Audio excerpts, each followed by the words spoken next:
County Plan Commission.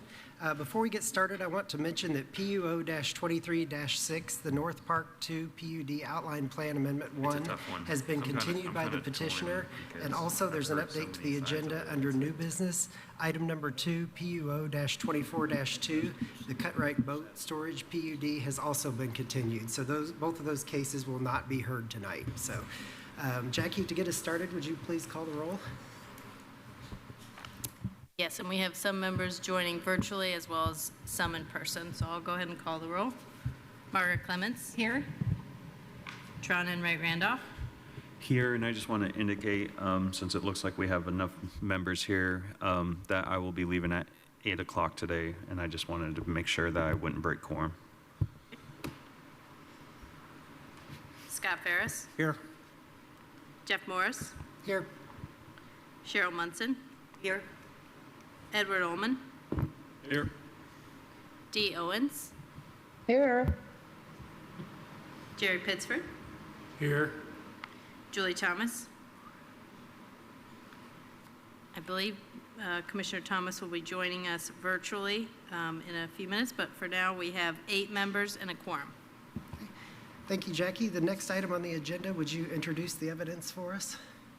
Sure, I'd like to introduce the following items into the evidence: the Monroe County Zoning Ordinance as adopted and amended, the Monroe County Comprehensive Plan as adopted and amended, the Monroe County Subdivision Control Ordinance as adopted and amended, the Monroe County Plan Commission Rules of Procedure as adopted and amended, and the cases that were legally advertised and scheduled for a hearing on tonight's agenda.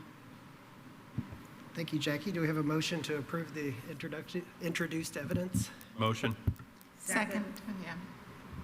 Okay, it's been moved and seconded to approve the evidence. A vote in favor is a vote to approve. Tron Enright Randolph. Yes.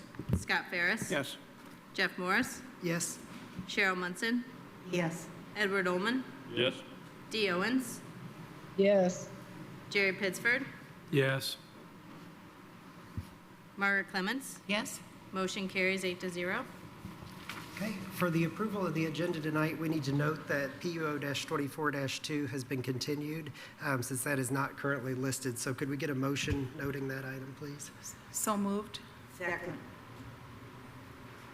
Okay, it's been moved and seconded to approve tonight's agenda with the following amendment, which is to note the continuance of item number 2 under new business, PUO-24-2, the Cut-Right Boat Storage PUD. A vote yes is to approve the otherwise posted agenda as advertised. Scott Ferris. Yes. Jeff Morris. Yes. Cheryl Munson. Yes. Edward Ullman. Yes. Dee Owens. Yes. Jerry Pittsford. Yes. Margaret Clements. Yes. Tron Enright Randolph. Yes. Motion carries 8-0. Thank you, Jackie. So we have no minutes to approve tonight and no administrative business, so we will jump right into unfinished business. The first case is case PUO-23-7, the Trails at Robertson Farm PUD outline, and I want to note that this will be the final hearing. So, Daniel, I'll turn it over to you. Thank you. So this petition was first heard back in January, so I will give a brief recap. The purpose of this request is to establish a planned unit development at 4691 South Victor Pike. The petitioner is requesting a planned unit development to be established at this location in order to develop a series of residential structures. Should this petition be approved, the petitioner is willing to propose to subdivide the property into 137 residential lots containing single-family residences, single-family paired homes, and single-family attached dwellings, triplex townhomes, that will each be situated on their own lot with a shared wall. I would like to note that the map has the lot numbers, that the site plan has the lot numbers go up as high as 139, but it is 137 as 2 numbers. I believe lots 8 and 30 were skipped over. And the development includes 2 ingress-egress points along South Victor Pike, one connected to Clear Creek Trail and one connected to Bloomington Rail Trail. Approval of this outline plan amendment will amend the zoning map and allow for a mix of single-family residential types some not currently permitted by right in the zoning ordinance. The next step, if approved, will be for the petitioner to file for a major subdivision. The petitioner has obtained capacity letters for utilities, including one for sewer. This is the final hearing for the petition, as mentioned. Upon a recommendation by the Plan Commission, this petition will then be heard and decided on by the county commissioners.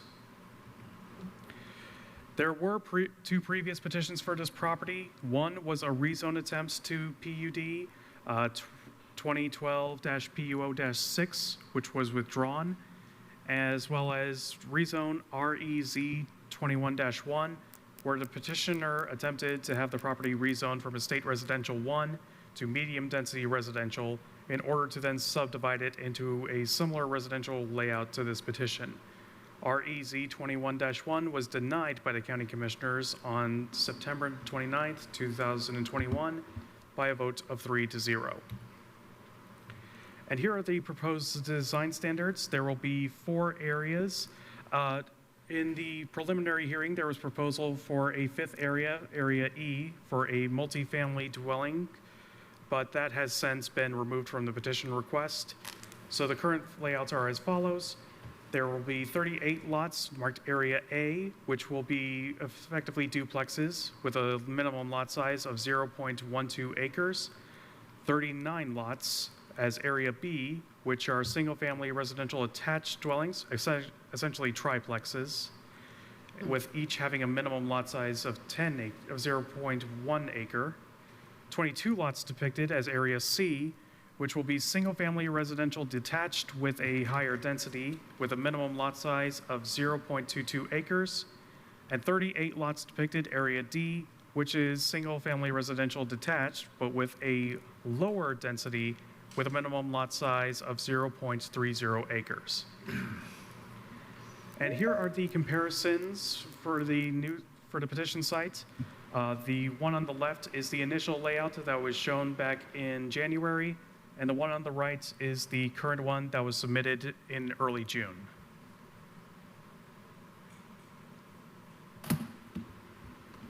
And here is the site plan as well. There will be 3 phases involved in construction of this. And here is an area map showing the areas. Again, Area A will be duplexes, Area B will effectively be triplexes, Area C will be higher density single-family residential detached, and Area D will be lower density single-family residential detached. The petitioner has also provided a map for tree preservation as well. And here is the location map as well as the current zoning map. It is currently zoned RE1. And here is the comprehensive plan map as well as the site conditions map. Findings and staff recommendation. The current zoning of the property is Estate Residential 1, which has a minimum lot size of 1 acre. The comprehensive plan for this area includes the Monroe County Urbanizing Area Phase 1, adopted in 2015 as mixed residential, and the Monroe County Urbanizing Area Phase 2, which was adopted in 2017 as neighborhood development.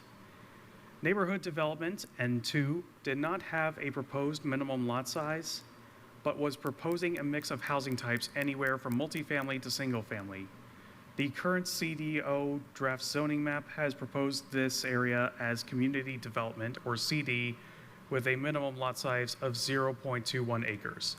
The zoning ordinance and the comprehensive plan yet are at odds, yet both are part of the PUD review considerations included in the packet.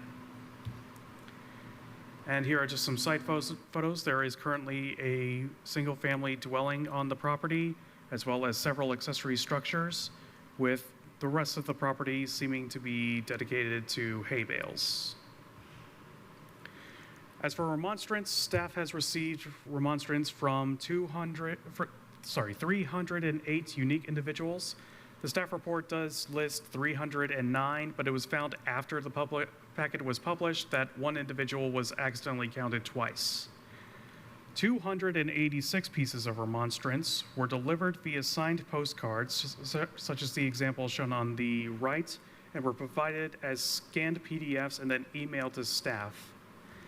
Several individuals also delivered multiple items of remonstrance and therefore were not considered unique remonstrators, such as sending an email and signing one of the postcards, simply sending multiple emails, and in one case, sending multiple postcards. As for percentages, these were manually calculated but are accurate as far as I am aware. The percentage of remonstrators who sent in a postcard was 88.64%. The percentage of remonstrators who sent in a formal unique letter was 8.44%, and percentage of people who sent in both a postcard and at least one email is 2.92%. Of the 308 individuals, 51, 16.56%, had an address within 1/4 mile of the petition site. 170 remonstrators, 55%, submitted remonstrance prior to the preliminary hearing on January 6, 2024, and remonstrance from 138 individuals, 45%, was received between the preliminary hearing and the packet being published. Staff has received a piece of remonstrance from Dave and Patty Bush after the packet was published. The remonstrator does not already count towards the overall total unique remonstrators, as noted on the previous slides, as staff had already received remonstrance from them. Dave and Patty Bush have explained that they will like to be able to present this document on screen during their public comment period. Also included was REZ 21-1's remonstrance. One piece of remonstrance was submitted, and it was the entirety of the remonstrance from that petition. This remonstrance included material from 125 objectors as of July 8th, 2021, 60 of which lived in a 1/4 mile radius of the petition site. And so staff recommendation, based on the findings, staff recommends forwarding a positive recommendation to the county commissioners due to the alignment of the outline plan with the findings per Chapter 811-6 review considerations, 811-1 purpose, and Chapter 831-3 standards for amendments, and is subject to MS4 coordinator and a highway engineer reports, and includes the following conditions.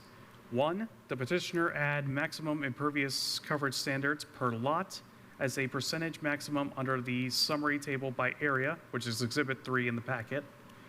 2, the petitioner revise the outline plan to confirm whether streets will be platted as public or private. If the streets will be private, the outline plan shall be revised to state the standards that will be followed as it relates or deviates with the manual for construction within and adjacent to Monroe County right-of-way. 3, the petitioner is to implement a buffer yard type D on the south and north sides of the property boundaries to better align with the purpose statements in Chapter 811 regarding buffering. 4, change Karst Conservancy areas to meet the 50-foot protection standards per Chapter 761. 5, the petitioner is to change the site plan and outline plan to state that the open space for the northeast side of the property shall protect the delineated floodplain zone and not propose any structures in this area, including eliminating any proposed boardwalks. And the recommendation heavily weighed on the comprehensive plan designation in this area, mixed residential, and the fact that the current ordinance does not allow a mix of residential uses as recommended under a comprehensive plan in this area by right. Currently, the only way to achieve the level of mixed residential buildings and lot size variation will be under a PUD.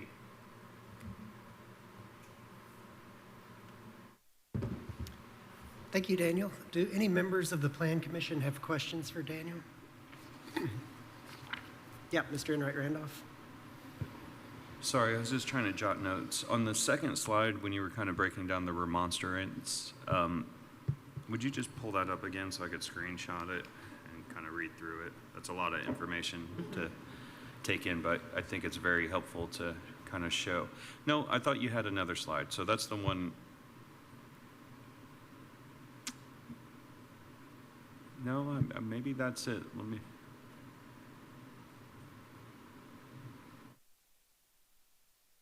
That's the one right there. Thank you. If you just would hold that just for 2 seconds so I could just screenshot it. That's my only question. That's from 2021, just so you know. Any other questions for Daniel from members of the Plan Commission, either in person or online? None Yeah, for Mr. me. Pittsford? Let Dee go first. Okay, go ahead, Ms. Owens. No, I just said none for me. Thank you. Okay, thank you, Mr. Pittsford. Okay. I don't know that I saw it in the packet, but this particular piece of property in relationship to current or future annexation for the city, is it within one of the annexation areas? Good question. Yes, I believe it is.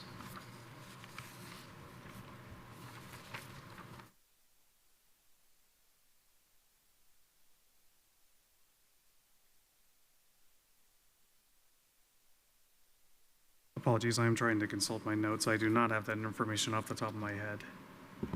It's proposed as Area 1B. And Area 1B, in terms of the city's actions, that area is not tied up in litigation? It is tied up in litigation. Okay. So that area is part of the litigation, Yes, okay?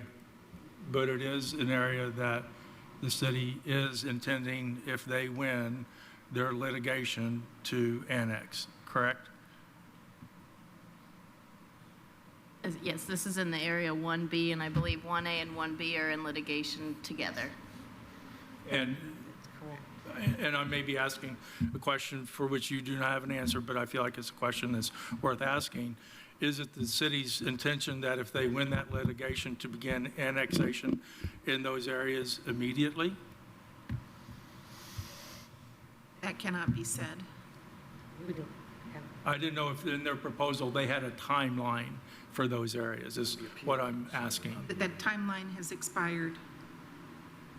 I'm sorry to be the one to answer that. The timeline, I would like to hear from staff. yeah, it was supposed to be January 1st of 2024. Yeah, I'd like to hear from staff. Yes. Do you think you could weigh in, Mr. Pittsford's asking?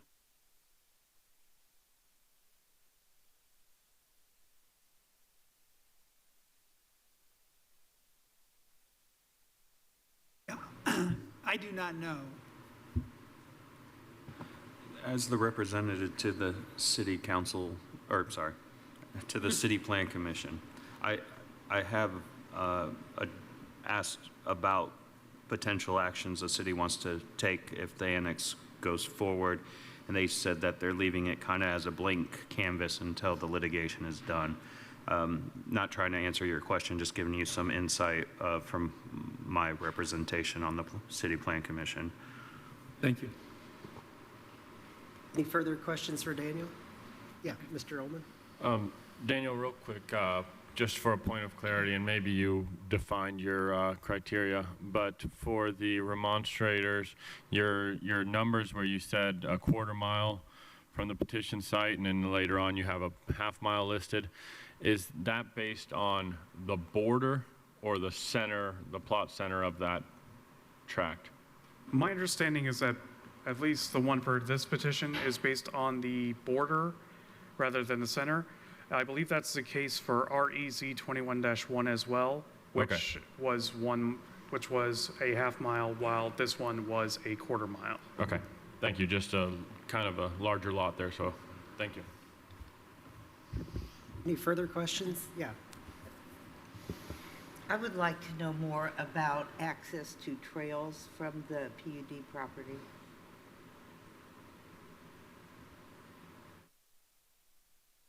Yeah, so as you might be able to see in this here, if you can see my mouse, the Clear Creek Trail is right here, and this is the Bloomington Rail Trail.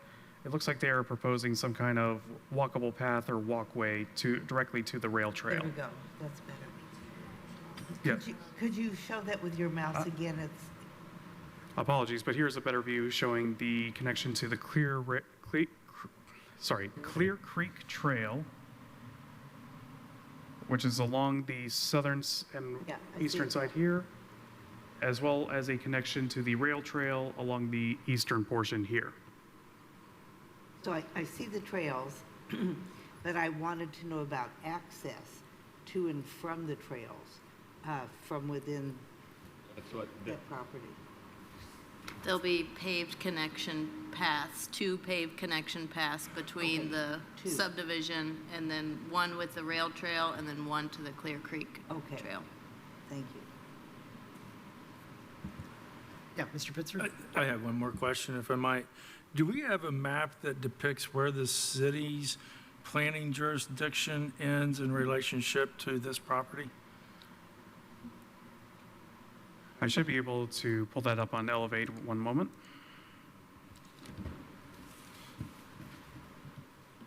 Hey, Jerry, restate that again. I asked if we could see a map that depicts where the city's zoning jurisdiction ends in relationship to this property. I think it's that road. No, it's Country Club. Oh, it's Country Club? Yes. This one's taking a while.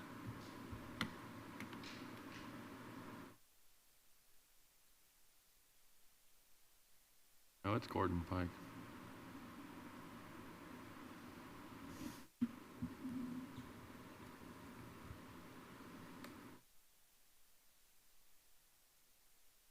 Subject property. So Jerry, on the screen, all of the parcels that are in color are county properties, county-zoned properties, and then the properties that do not, that just show an aerial are City of Bloomington jurisdiction. And by the crow flies, it's about 0.62 miles from the nearest city property jurisdiction.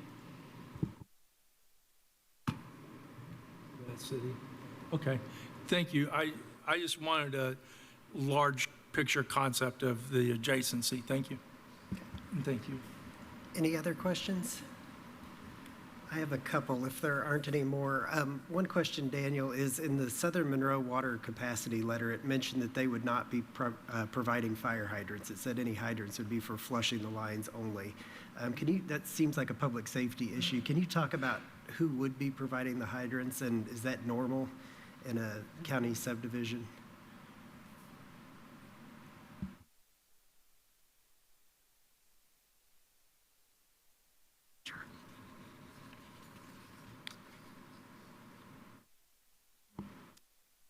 That's a good question, Jeff. I believe we talked about this during the last request for a rezone at this property. Typically, what happens if a project goes forward with a rezone, it does receive fire department review, and at that point, they would put in a requirement for hydrant spacings and things like that. My understanding is that if a public utility is not willing to put those in, then I think that they privately have to put in the expense to put those in. Based on this density, I would assume that we would definitely need fire hydrants through this subdivision. Thank you, Jackie. Do you know who maintains those after they're installed? I do not, and the petitioner may have more information on that. I don't have many examples where this is the case. Okay, thank you. And then my second question is probably more for County Highway. I see Lisa Ridge online. In one of the documents I read that a traffic study was not required, and I'm not sure, honestly, off the top of my head, if that was the initial request back in 2001 or if this was the current one, but I was curious about that in relation to the fact that there's been other development in that area with Southern Meadows and Rumpke across the highway. Traffic has increased, so I was just curious to know your thoughts on that in relation to this proposed subdivision. Yeah, I talked to, and Paul, our engineer, is on here, and he had looked at the changes in the plan, said that there were no changes to the roads or anything, so I'm going to assume that the original recommendation for no traffic study was from the original petition. And if Paul wants to comment more on his expertise on the roads and everything, but he felt like nothing had changed, especially with the design.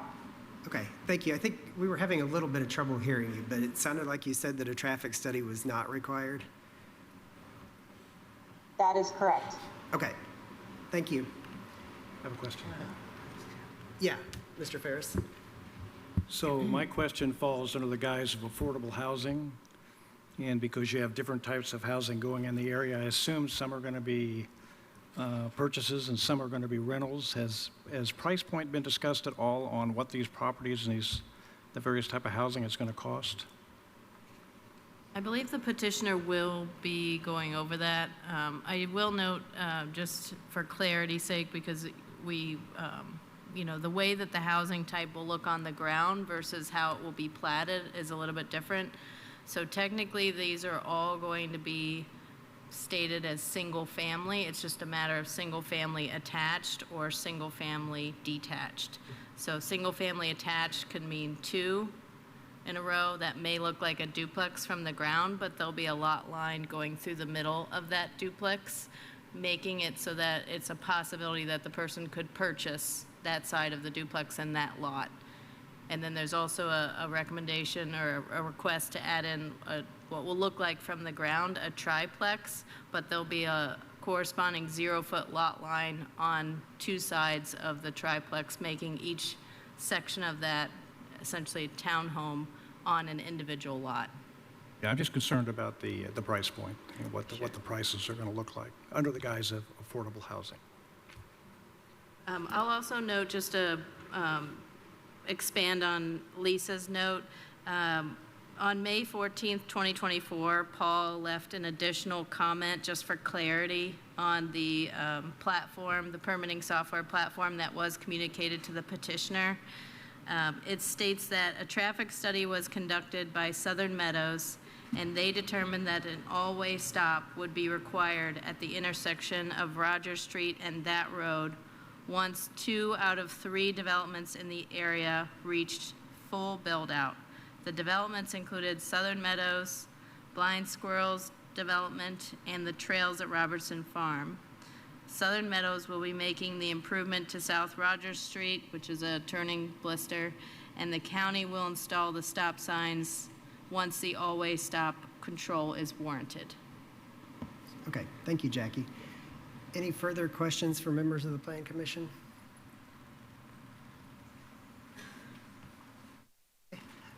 Thank you, Daniel.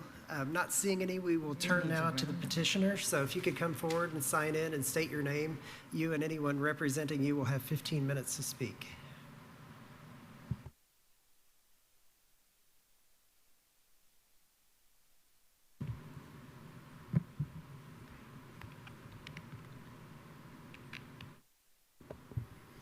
All right, good evening. My name is Daniel Butler. I'm with Bynum Fanning Associates. I'm a registered civil engineer in Indiana. With me tonight is Mr. Donnie Atkins. He's representing ownership. On the call as well is Kevin Schmidt, and he's also representing ownership. So if you have any questions, he's going to be giving a presentation, but let me give you a brief overview. Generally speaking, we brought this to you again. We do believe, in our opinion, that this is a great place for a subdivision, a new place for homes to be built. One correction is that we have 3 connections to the trails, not 2.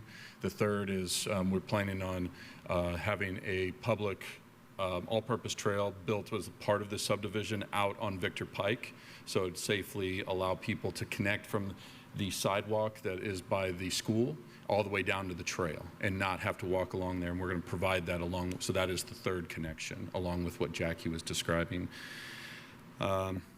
We're okay with the conditions stated, that we talked with those with staff and worked with us to make sure that those were in if this would go forward with a positive recommendation. We have worked very hard to try to meet in the middle, tried to hear comments from the last time that this was heard so that we would reduce housing. I think some of the concern that we've been hearing from neighbors is the amount of density as compared to what is out there now. So we reduced it to, as Daniel stated, 137 homes. Some of them, the more dense part will be in the middle. So we tried to, out of respect for the neighbors and the people who'll be using the trail, not make that as dense. So those are bigger lots now on the outer part of our subdivision. My responsibility as well is to make sure, do you want me to stop? No? Go ahead. Okay. To make sure that stormwater would be decreasing. We plan to meet all values with the critical watershed rates that are needed for Monroe County, so that we're not increasing any stormwater to any of the adjacent creeks, but actually decreasing with our calculations, providing environmental reports and not touching any of the karst features that are found on site with a full karst study. And then also, we didn't have a full traffic study done, but we also did traffic counts, a generation tool to help us know how much this subdivision would generate. And in turn, we wouldn't have any congestion on Victor Pike, because there's going to also be put in dedicated left turn lanes, so that you wouldn't have to stop if you were driving along Victor Pike and congestion built up in that case. Donnie is going to do the rest of the presentation, if you will. Thank you. Good afternoon, everyone. It's good to see you all again. Jackie or Daniel, if it's possible, can you unmute Kevin? He might jump in at any moment, if that's possible. Good to see you all again. I am Donnie Atkins. A lot has changed since the last time we got to see each other. You might remember it was a very cold night, and it was dark already, and it's the exact opposite right now. So in those 4 months since the last time we were here, a lot has changed, and a lot has stayed the same as well. And that will be my goal right now tonight, is to try to take you through some of those highlights. Daniel Brown did a great job, and appreciate both Daniel Brown and Jackie with all the efforts you put in to date. And thank you as well to the commission for all the homework you did beforehand. It is a large package and a lot to digest, so do want to tell you we appreciate that. If you could go to the next slide, please, Daniel. So just like last time, our goal is to build alignment. We've taken a lot of the feedback we received over the last 4 months and spent a lot of time with Vine and Faneuil, Daniel Butler, and worked real hard to improve this design to meet all the comments and to provide the best solution we can to make our surrounding neighbors happy, address the needs of affordable housing for the community, and provide an incredible neighborhood that will again serve as a benchmark for Bloomington and Monroe County. Just want to on here thank the staff for the positive recommendation. As I mentioned, there's been a lot of work on our part, but also on their part as well, and very glad we could get to that point. As was mentioned, this PUD is essential to allow us to provide the diversity of housing types in the neighborhood. We do not want a neighborhood that is all cookie cutter, that only serves to satisfy one demand. We want a diverse neighborhood that will be able to satisfy all sorts of families, or even non-families, if you will. And that's what this PUD allows us to do. So we're very grateful with that positive recommendation. We've kept the economics bullet just down below to compare between what we are zoned for right now, which is RE1, versus what we're asking for here, and how density does allow us to reduce the price point. If this neighborhood was built with the current zoning, these homes would all be on 1 acre lots, well over $1 million, all custom built, and would not serve to meet the needs of attainable housing for this community. Versus what we're asking for here, which is 137 homes, which reduces the price per lot by at least 3 times, if not more. If you could, Daniel, next one. We've talked a lot about our vision in the previous meetings, and just want to touch on these again, which is what our drivers and our goals are for this neighborhood, which again is a very well-engineered neighborhood. Will that be the layout, the water control plan, how we interface with traffic, and the surrounding neighborhoods as well. We want this to be a benchmark for the community. And we also want it to be family-focused, that builds on what the Robertson family had there for so many years. If you could keep going, Daniel. This is the meat of what I'd just like to touch on tonight. This is, yeah, the font is very small. If you could blow up as much as possible, Daniel, I appreciate it. And I apologize for the small font. So want to just walk through some of the current updates and build on what Daniel said, and then also speak on what we did retain. We are now at 137 homes. That is about a 20% reduction from what we proposed before. And the reason why we've tweaked that is, again, based on the feedback we've heard from the community. The biggest change, or changes, is that on the north and the south side, we have reduced the density to allow a buffer, if you will, or transition area for the neighbor, for the folks that are adjacent to us, for it to be less dense along those sides. And then we concentrated the density in the middle of the neighborhood. So you may remember before we had a multifamily 20-unit complex on the south side. That's now gone. And we've made, instead, the lots much bigger on the south and the north sides to attain that density of 0.3 acres. So anybody looking in from the outside, what you're going to see along the border is the exact same density as Eagle View and the neighborhoods that are mostly adjacent to us on the north side. And then we transition to more density on the inside, again trying to provide a more attainable housing solution.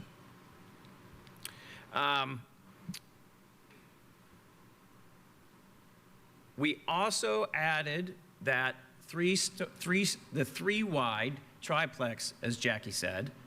And again, that is to provide the density that we're looking for in the center. And that is very akin to what Blind Squirrels has proposed and Baywood up to directly adjacent to us in the north. So again, to do that, we removed the high density multi-unit building that was on the south. And again, we reduced the overall density from 165 units to 137.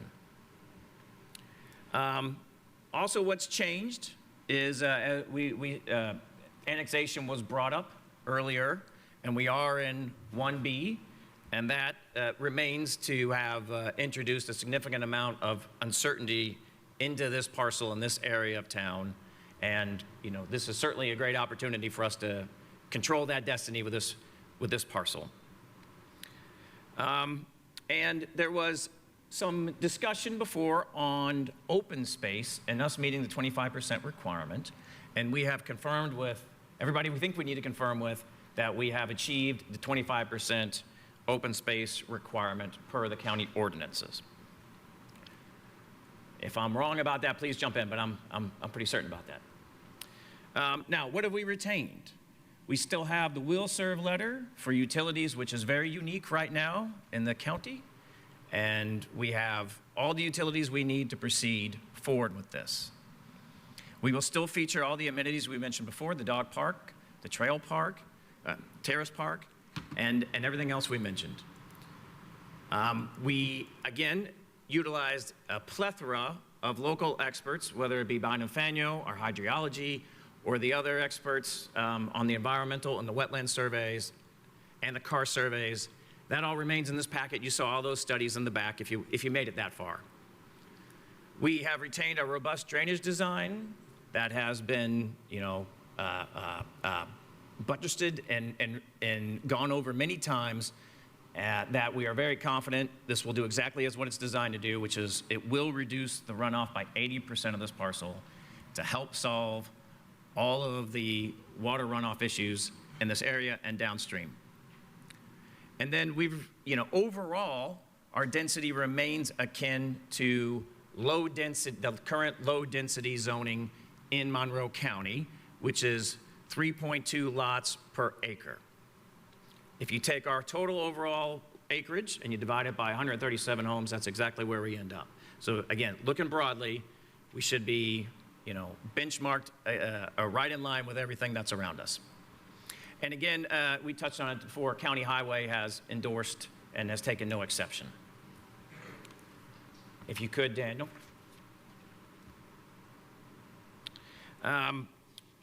we've been on this before, so let me keep going for the essence of time. Could you go to the next slide? We've been over this slide before, but just want to reiterate it. This is our summary slide for addressing many of the concerns that were raised before. And so I just want to touch on these again. We talked about the water runoff, and we will meet the requirements and be one of the first neighborhoods in the community to meet the new critical watershed requirements by reducing the outflow by 80%. On the environment and trees, we've done multiple environmental studies, and we will keep as many trees as we possibly can. It serves us no purpose to cut down any trees unless we have to. The increase in traffic concern, as you heard, traffic department thinks all of this can be easily accommodated with our design. Overhead power lines, we are no different than the communities to the north of us, and our design is consistent with exactly what's been done over time. Cars features, we are no different really than any other parcel in this part of the world, and we certainly have some cars features, but all of those have been identified and engineered into our plan of how to address those, and you'll see those reservations in the layout. And then out of place with the density. Again, if you benchmark us against what's to our north, we are right in line with what our neighbors are to the north and with what's been proposed in the CDO.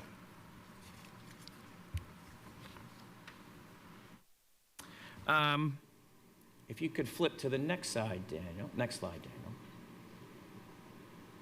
So before I get to the final summary, I just want to say a couple things. Certainly there have been a lot of remonstrances, and we understand and appreciate that, and have used many of what we received before to make the changes in the design that you see tonight. The only point I'd like to make, though, is the vast majority, if not all, of the remonstrances have been received before this current plan has been laid out. And so, as I've described, there's been significant changes, especially on the buffer areas to the north and the south, that will change what this neighborhood looks like from the outside drastically. And just want to make that point, that the current remonstrances that you have don't necessarily reflect that. And in fact, they reflect something that was very different years ago. I also want to address the price point question, sir. Our triplexes are, of course, meant to be the highest dense but most attainable housing, and our price target for those is $250,000. That's our goal. That's our goal. That's very significant. We think that's exactly where we need to be to provide something to this community that's attainable. So with that, we appreciate any feedback you have, and most certainly appreciate all the feedback we've received to this point. And are excited to continue with our collaborative efforts with this board and, of course, the community as well, and the planning and the plant staff. Our goal is, again, to provide something that is going to make this entire community something to be very proud of, and something that you look back and say you are glad you approved, years from now. If you have any further questions, let me know, or Kevin, jump in if there's any time left. Thank you, Mr. Atkins. Do any members of the Plan Commission have questions? Yeah, Mr. Enright Randolph. Thank you. Yeah, so let me just kind of start.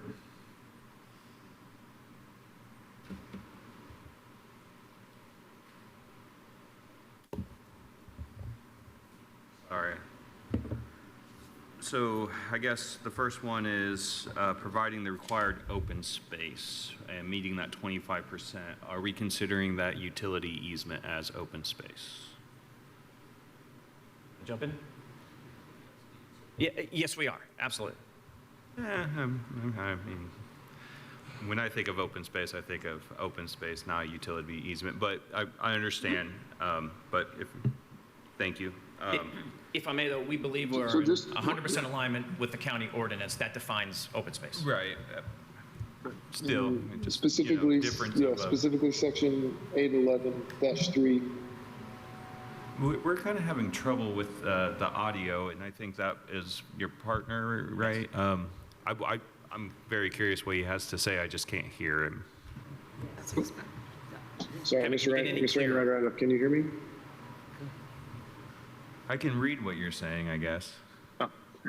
Okay. I was just saying that in the county ordinance, section 811-3 is where it covers the definition of open space. And so I think it may be just a useful thing for you to review, and happy to answer any other questions on it. Right, but not disputing you're meeting the 25%, just a difference of opinion of what open space should be, maybe.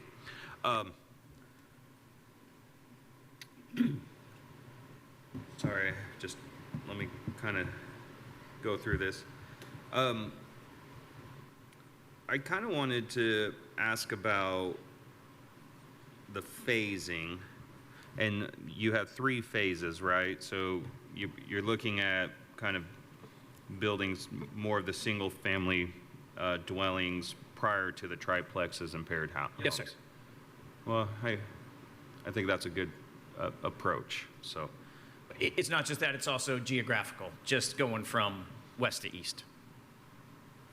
and then finally, I guess the area D. I think creating a buffer is great. I think that's going to maybe help support your petition. But I'm curious, what, still 0.3 acres is quite a bit of land to purchase, and I think a lot of my focus is how can we reduce the cost to sell and build on those, and like why wasn't, or could you consider more open space to create a buffer versus that property for purchase? It's just kind of my thoughts, and I'm just thinking out loud here with you. And then I'm really kind of curious, if you want to respond, please do, but I was going to couple that into what are your price points for like the different areas? You only touched on area B.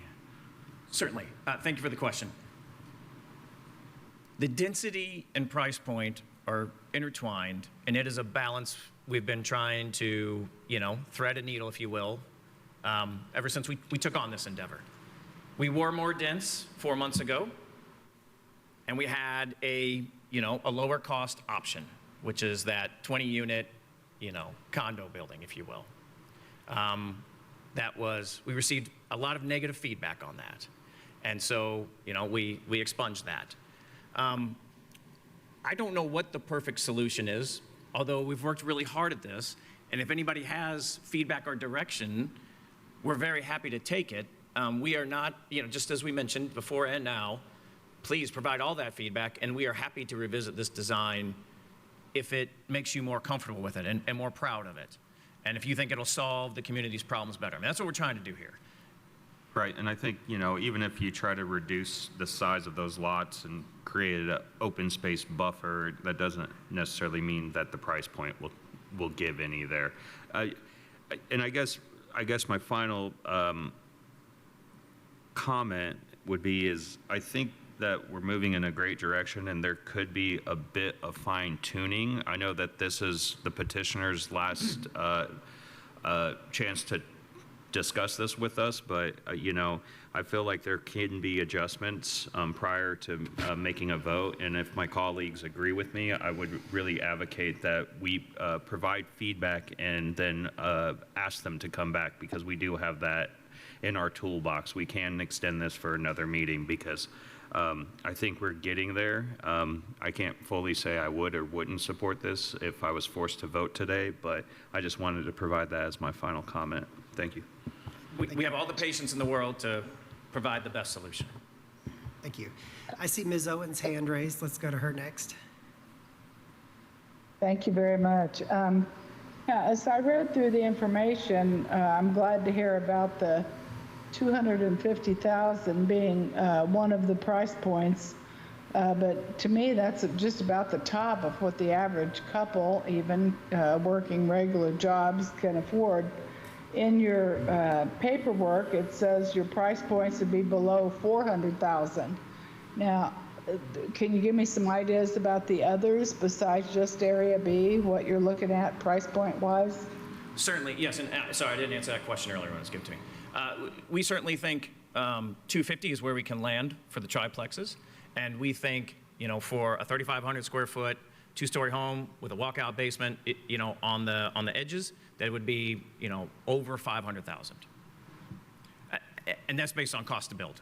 We can show you models of what housing prices to build or cost to build have increased significantly in the last 2 or 3 years. Okay, thank you for that. And where isn't White Oak Endeavors based in Conroe, Texas? Yes, that is where it was incorporated. I am since now a resident here in Bloomington, proudly. It's been my goal for 20 years to get back here, and I'm now proudly raising 4 children here. They go to Jackson Creek Middle School and Childs Elementary, and I'm so proud I've been able to take my kids to see the Hoosiers games and be Hoosiers. You guys don't know my history, but I've lived overseas for the last 13 years, and we just happen to have a residence in Conroe, Texas, and had to use that for the incorporation. But I'm here. Thank you. That's all I had. Thank you. Certainly. Good question. Thank you, Ms. Owens. Do any other members of the Plan Commission have questions? Yeah, Councilmember Munson. I would like to know more about utilities. You said that these conform with the residential subdivision to the north. And are these above ground for electricity? Talk to us about that, please. Certainly, absolutely. There are some very high transmission power lines that run through the center of the property, and they continue north. Early on, we investigated with Duke if it was possible to bury those, and it is not possible unless there are tens of millions in dollars involved. So it's not possible. So those will remain where they are, and that's in the design. Those lots have bigger backyards to provide the right-of-way that's required for those. But all the houses in the neighborhood will have buried power lines. Everything will be underground for the individual houses. And is the transmission line area that cannot be buried, is that considered part of your open area? Yes, ma'am. And how can that be used by the residents, that open area? As with any power right-of-way, as I understand it, they are free to use it, but not free to put anything permanent in it. So within that 100 yards, right, or 100 feet? 100 feet, you can't have a shed, you can't build anything that might obstruct the power company from getting in there. If it was at grade, so you could put a flower bed, if you will, that's acceptable, but nothing above grade, that's permanent. Oh, sure, please, Dan. Yeah, go ahead. Duke Energy standards under their typical easements do allow for small trees, shrubs, things like that. So you can have a full, go ahead. Garden. You can have a garden, anything like that. They don't want structures, anything that would impede them getting to, but it is an easement, so, they have the right to, do stuff in there. They really frown on water features and ponds. Yeah, the other thing I guess I would add, maybe just for that specifically, is that the requirements for the easement are very similar to those of open space requirements. So they're very synergistic. So to follow up on that question, though, this is still private property within the easements owned by the adjacent landowners. So this isn't a place for kids to go play soccer or a public space. Well, I mean, if someone wanted to, they would be the biggest backyards, but it's not a neighborhood soccer field per se. Okay, thank you. Any other?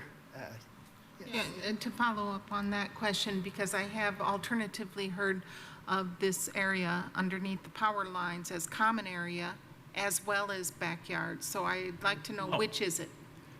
It is. Yes, so let me draw a distinction. Yes. The backyard, so the power lines run north and south through the center here. Right. The northern part and the southern part are common area. I see. The part that's in the center will be private property. Okay, I have one other question, if I may, and that just has to do with, I think there are 6 sinkholes on the property, is that correct? Yes, that is my understanding. And are we employing a 25-foot setback or 50-foot setback as per the recent change in the ordinance? Staff is recommending, as part of to change the Cars Conservancy area to meet the 50-foot protection requirements under Chapter 761 as detailed in condition of approval number 4. Thank you. And we have no issues meeting that. Thank you. Any, yeah, Mr. Enright Randolph. Yeah. Has there been any like discussions of what any like a HOA would look like, or any type of covenants is in here, like maybe limiting Airbnb options and things like that within a covenants? Well, we've had lots of internal discussions on an HOA, but nothing specific on Airbnb. Okay. Although we're welcome to receive feedback. Well, I guess we had a discussion at our ORC about this just recently, and I think, you know, we're pretty limited, and what I mentioned is I'd rather leave it to the HOA and the neighborhood and have those like more covenants, restrictions, but what I would hate to see is a lot of these actually be converted into Airbnbs and rented out. So again, you know, I think we're moving in the right direction, but I would love to see some type of commitment like that, you know, and, you know, that could maybe help even after this stage of, you know, looking at your petition and before it moves forward. We could certainly put that on the table. No issues with that, sir.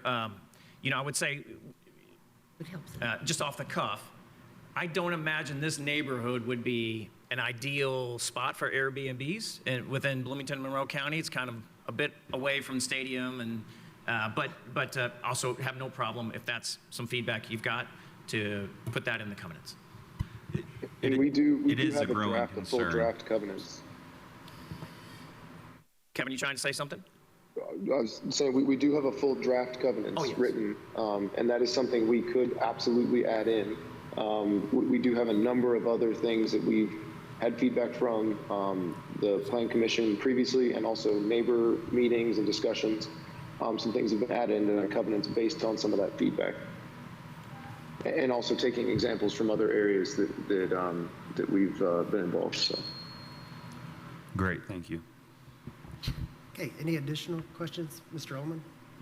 I have a question for planning, Okay. and I know that it's kind of out of the norm, but I kind of wanted to be able to meditate on the answer a little bit, if you don't mind me asking. Jackie or Daniel, I noticed when I'm looking at their plan that there's that little peninsula that sticks up to the northeast. It's like some sort of upholstery business or something. But when I'm looking at Elevate, that is still zoned under that private landowner. It's not part of the same parcel. Is that a split and or sale that happened that I'm not aware of and hasn't been updated in Elevate, or is there? Well, what's the status of that? Yeah, this was something that we brought up during the last request for a rezone, and Daniel Butler and his firm did a full title survey, so they were able to retrace the recorded deed boundary.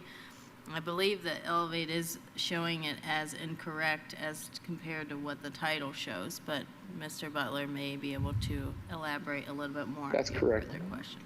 That's correct, Jackie. That's correct. Okay. So that map is the land that is owned by the I already forget the White Oak Endeavors. Okay. That's correct. We've done as part of our, well, actually it was the last go around of this, had done a full, and it was incorrect on the GS. She's right what she is describing. Okay, perfect. Thank you. I was just, since that I'm seeing that being part of that 25%, I wanted to make sure I was seeing that correctly. So thank you very much. Thank you, Jackie. It's a good question. It comes up often. Any additional questions from members of the Plan Commission? Yeah, go ahead. Understanding what this area is now, is that in the northeast, is that part of your open area? Yes, ma'am. And what does that look like out there now? Right now, it's a wetland, and it's kind of where the creek overflows. And when it gets, when it rains heavily, it stays moist right there. And so all the shaded area on on that map, a diagonally hatched area is open area, correct?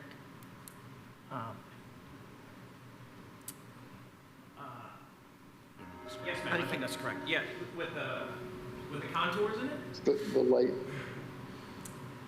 It's the light shaded area. It's a lighter gray. Yeah, in that's this area. correct. There's a few different things.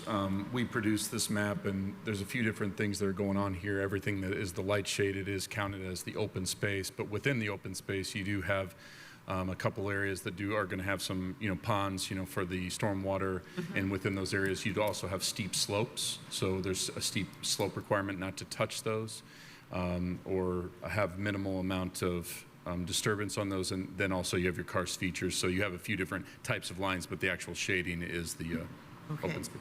And will this be fenced from the developed property, or will it be just an open area? We haven't thought that far, but I'd say, again, off the cuff, we would not intend to fence it unless the HOA or the neighborhood wanted to. It would just be an open area. Thank you. Thank you. Any additional questions from members of the Planning Commission? If not, thank you, Mr. Atkins. We'll invite you back up after public comment for 5 additional minutes. So thank you for coming forward today. So we will now turn to the public comment portion of this petition. So if there are any members of the public here in the room that wish to speak in favor of this petition, would you please come to the podium? Not seeing any. If there are any members of the public online who wish to speak in favor, please come forward. Sir, did you wish to speak in favor? Okay. Any members online who wish to speak in favor? Were you wanting to speak in favor or against? All right. Okay. If there are any members of the public here in the room who wish to speak against this petition, if you could please come to the podium and sign in and state your name. Every person that wishes to speak will have 3 minutes.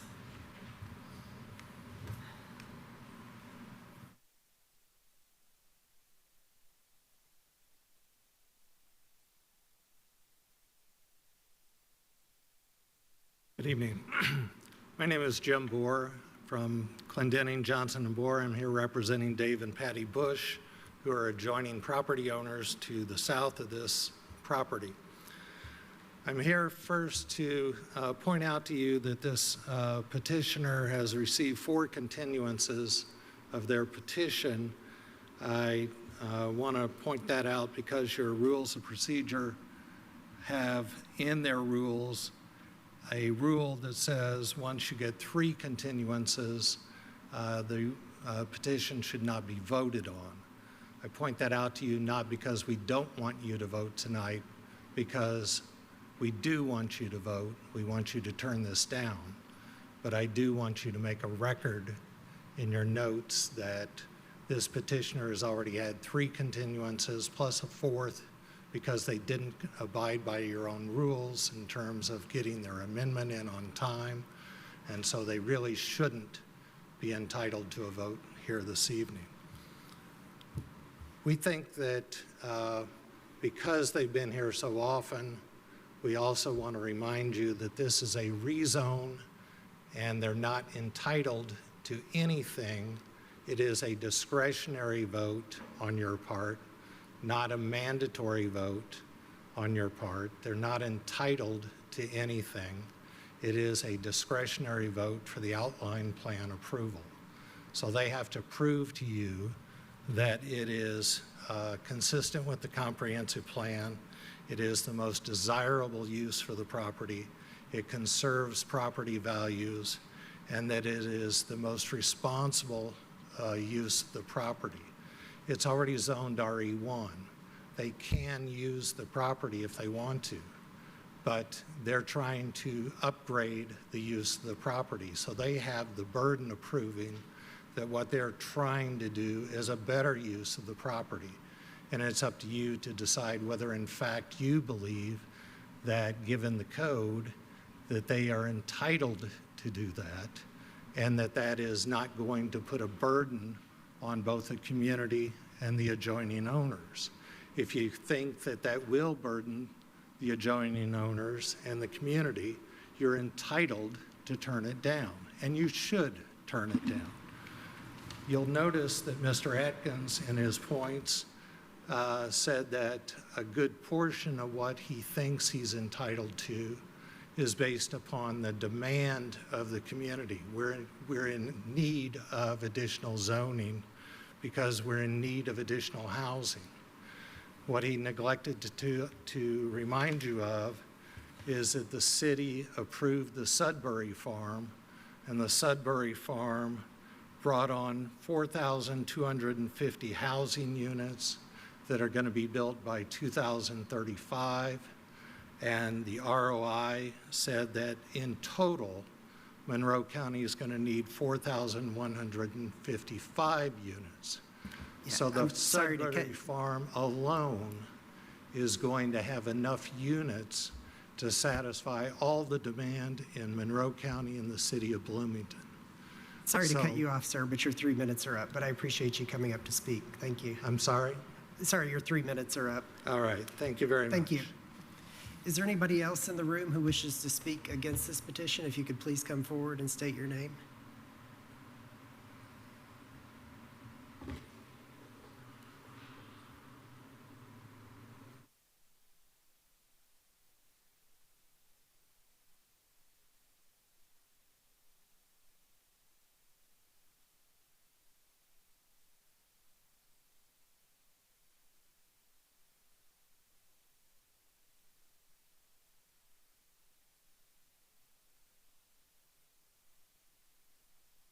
If there's anybody else who wishes to come up too, please feel free to form a line.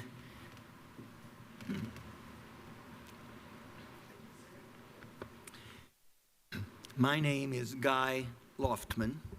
I have lived at 4835 South Victor Pike, just south of the Robertson Farm, for 49 years.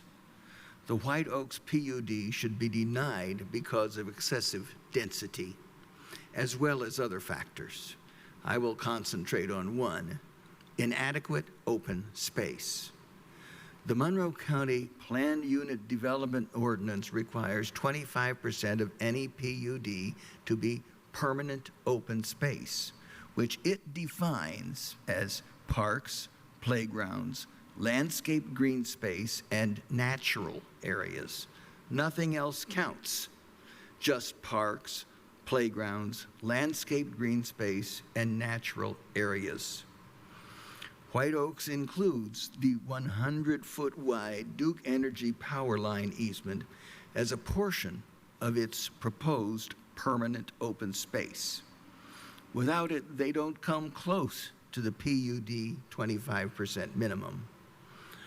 On that easement, Duke has the right to cut, to control or eliminate by chemical means any trees, overhanging branches, and vegetation.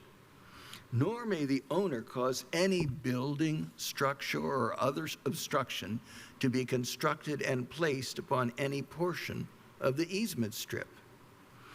White Oaks land that is subject to the Duke easement can't reasonably be considered a park, playground, landscaped green space, or natural area. Land on which Duke has the right to bush hog and poison vegetation isn't a park. Land with no slides or swings or monkey bars is no playground. Land on which trees aren't able to grow and improvements can't be constructed isn't a landscaped green space. Nobody would consider it a natural area. The Duke easement can't be counted toward this PUD's 25% open space. Without it, the proposal does not meet the 25% minimum open space requirement. The PUD ordinance mandates you vote no on PUO 23-7. I ask you to vote no. Thank you. Thank you, Mr. Loftman. Is there anyone else here in the room who wishes to speak against this petition? Seeing nobody, we will turn to the members of the public on Teams. I see one hand raised. If anybody else wishes to speak against this petition, please raise your virtual hand and we'll call on you.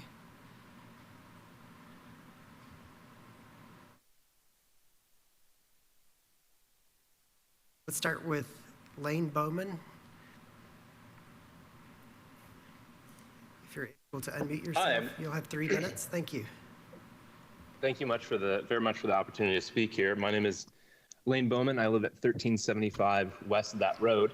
And we just purchased this property a year and a half ago. So, well, this is kind of new to us. But, you know, I'm kind of sitting here in my home looking at the property just out my back window. And it's a place, this is a place where my children go to school right next door to the property. And I've got 5 boys and we expect all of them to be there. So we're very invested in this area. And I think the thing that for me, I just wanted to express my concerns with was that the property is zoned for 1-acre lots. And I think that's been intentional. If you look at neighboring properties, all the lot sizes are of that size or more, and even the nearest subdivision, Eagle Creek, is, again, these larger lots. That's one of the reasons we moved to this community, to have a little bit of space for ourselves, space for our 5 boys, and we'd like to continue to see that be the case. Thank you. Thank you. We will now turn to Mara Flynn. You'll have 3 minutes if you can unmute yourself.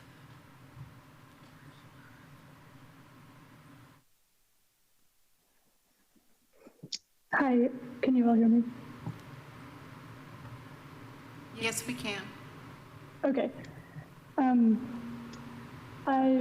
So my name is Mara Flynn. I've been a Clear Creek Trail visitor for my whole life, and I just want to say I appreciate all the work that has gone into making this plan, but what is not being considered is the value of what is there right now.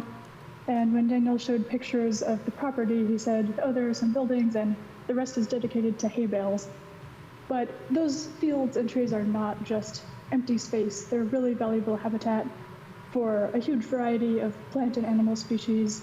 One example is I have personally, over the past year and a few months, observed more than 50 different bird species along the trail, many of which live in fields, and there are many insects that rely on that habitat as well.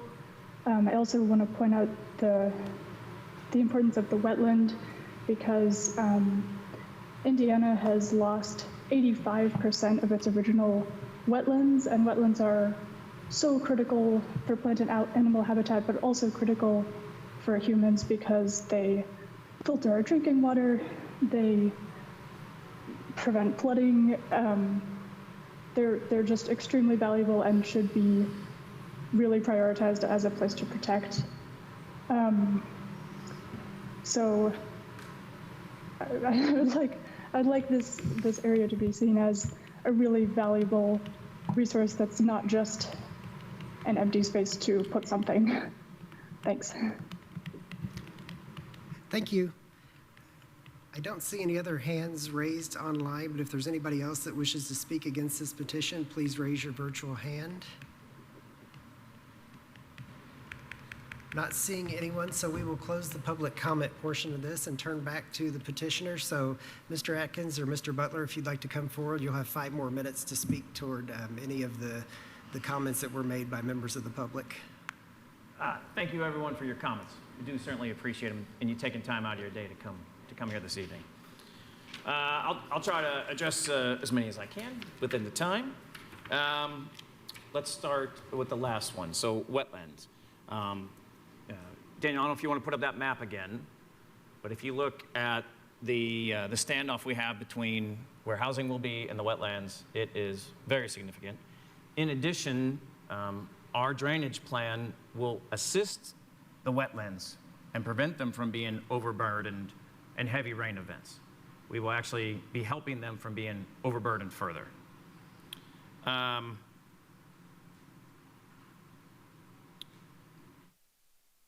Mr. Loftman talked about excessive density and inadequate open space.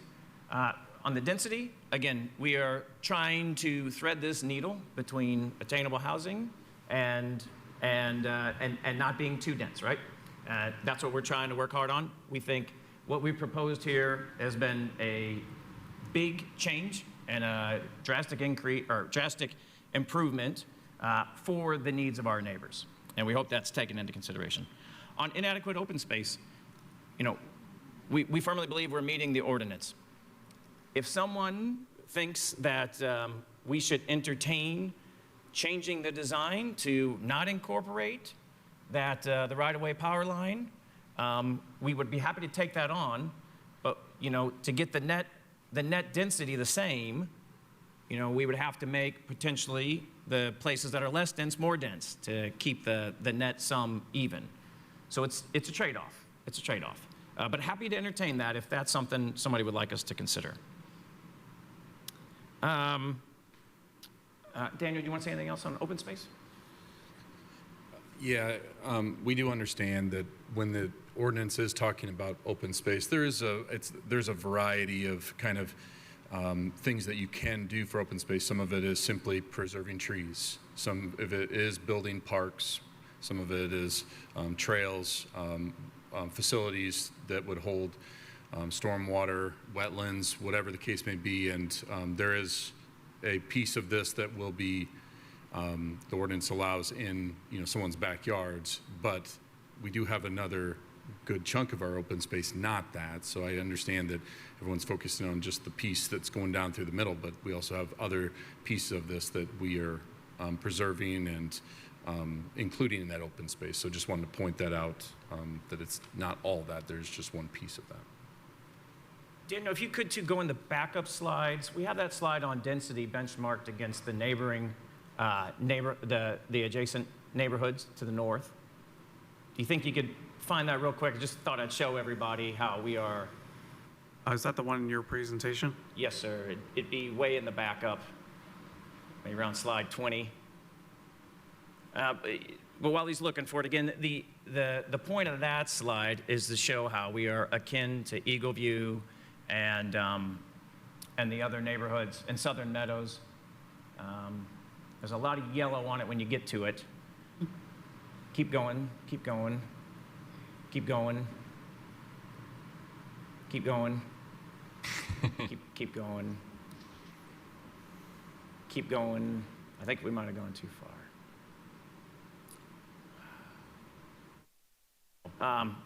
Can you go back the other way, please, sir? I'm sorry. There it is. That's it right there.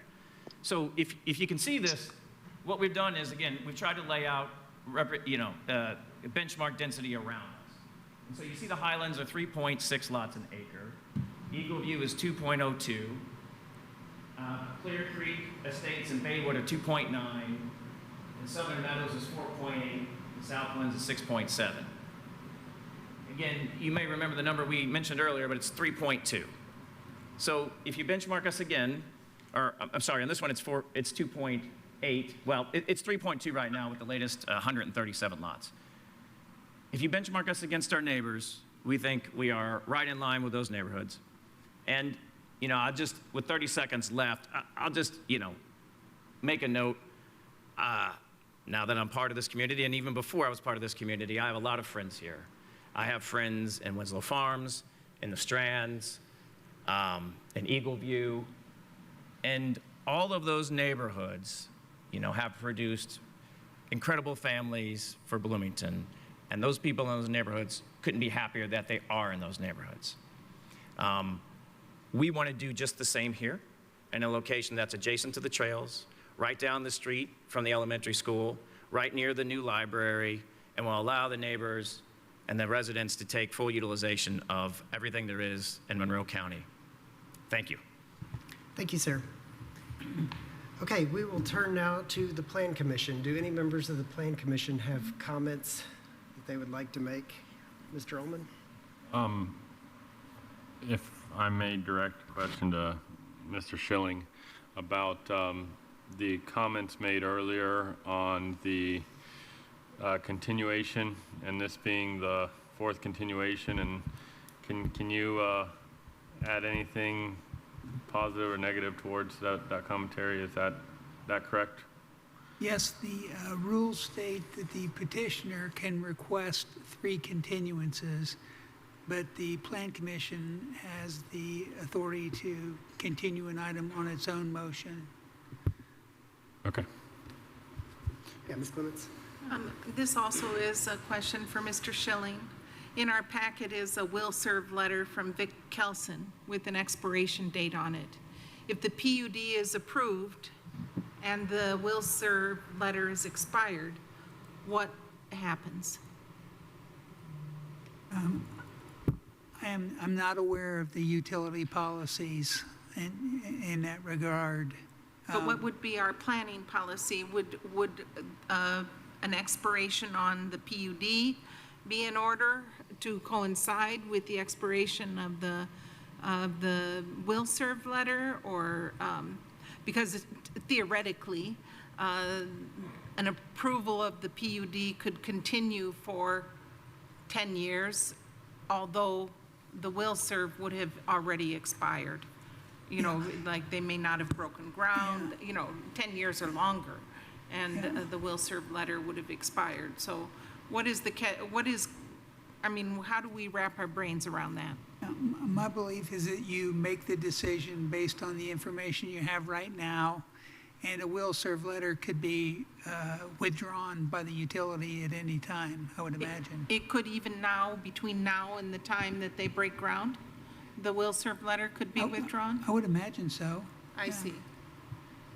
I'll also mention that if this rezone were to be approved, that the next step would be a major subdivision. So this would come back before you as an actual plat, where you would actually see the lots that are broken out.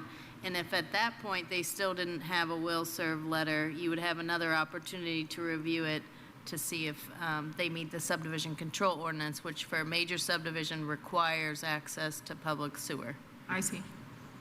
Thank you. Yeah, let's go Mr. Pittsford, and then we'll move over to my right. Yeah, thank you, sir. I have a quick question for Daniel. Is the utility easement part of the meeting the open space requirement on this petition? That is my understanding, yes. Is that consistent with past practice with previous PUDs and rezone requests that had open space requirements? Because I think it is. Yeah, so there's multiple ways that open space can be conveyed. One of the ways that open space is allowed to be conveyed is on private subdivision lots to private owners.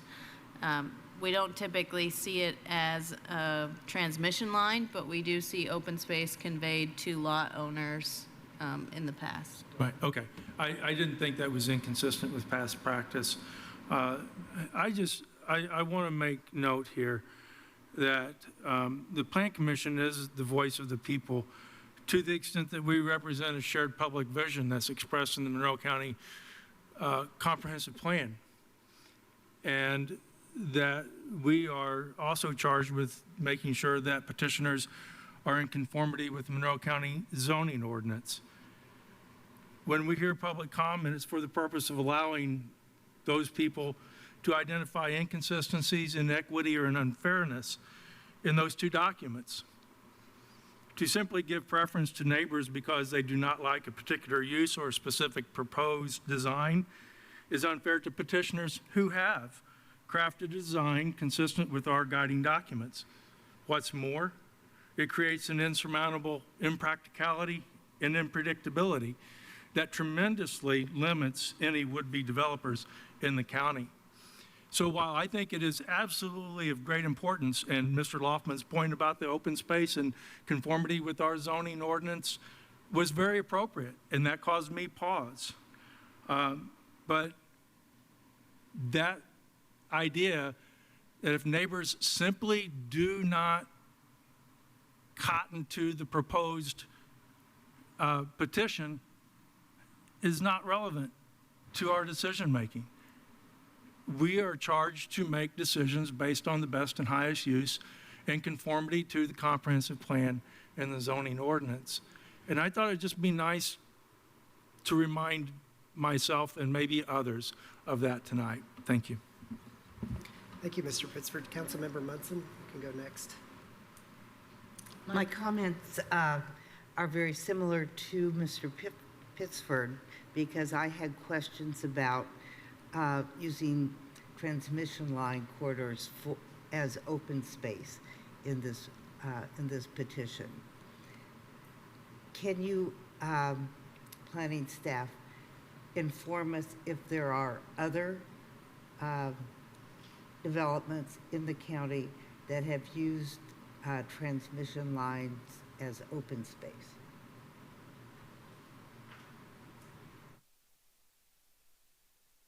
I can do a little bit of research, Cheryl, and get back to you. I don't know of any off the top of my head. I am troubled by this, and because open space that is somebody's backyard is not entirely open space for the entire, quote, neighborhood. And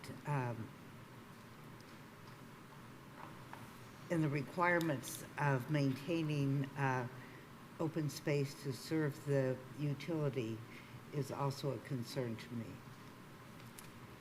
So thank you.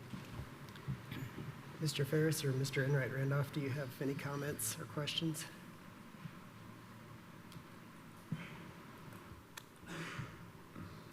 I guess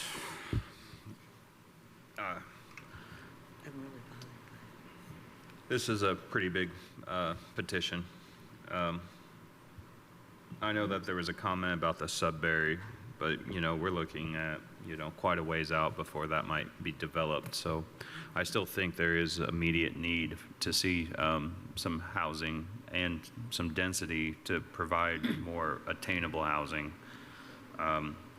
This petitioner has been here multiple times, so we can totally see that they're dedicated to try to provide that. I haven't seen too many other proposals come our way.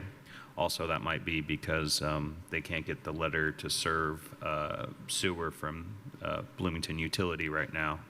But that could be something we're going to have to grapple with for quite some time. So the fact that they still have one and that they might still kind of allow this petition or this development to hook up, that's kind of an advantage right now, in my opinion.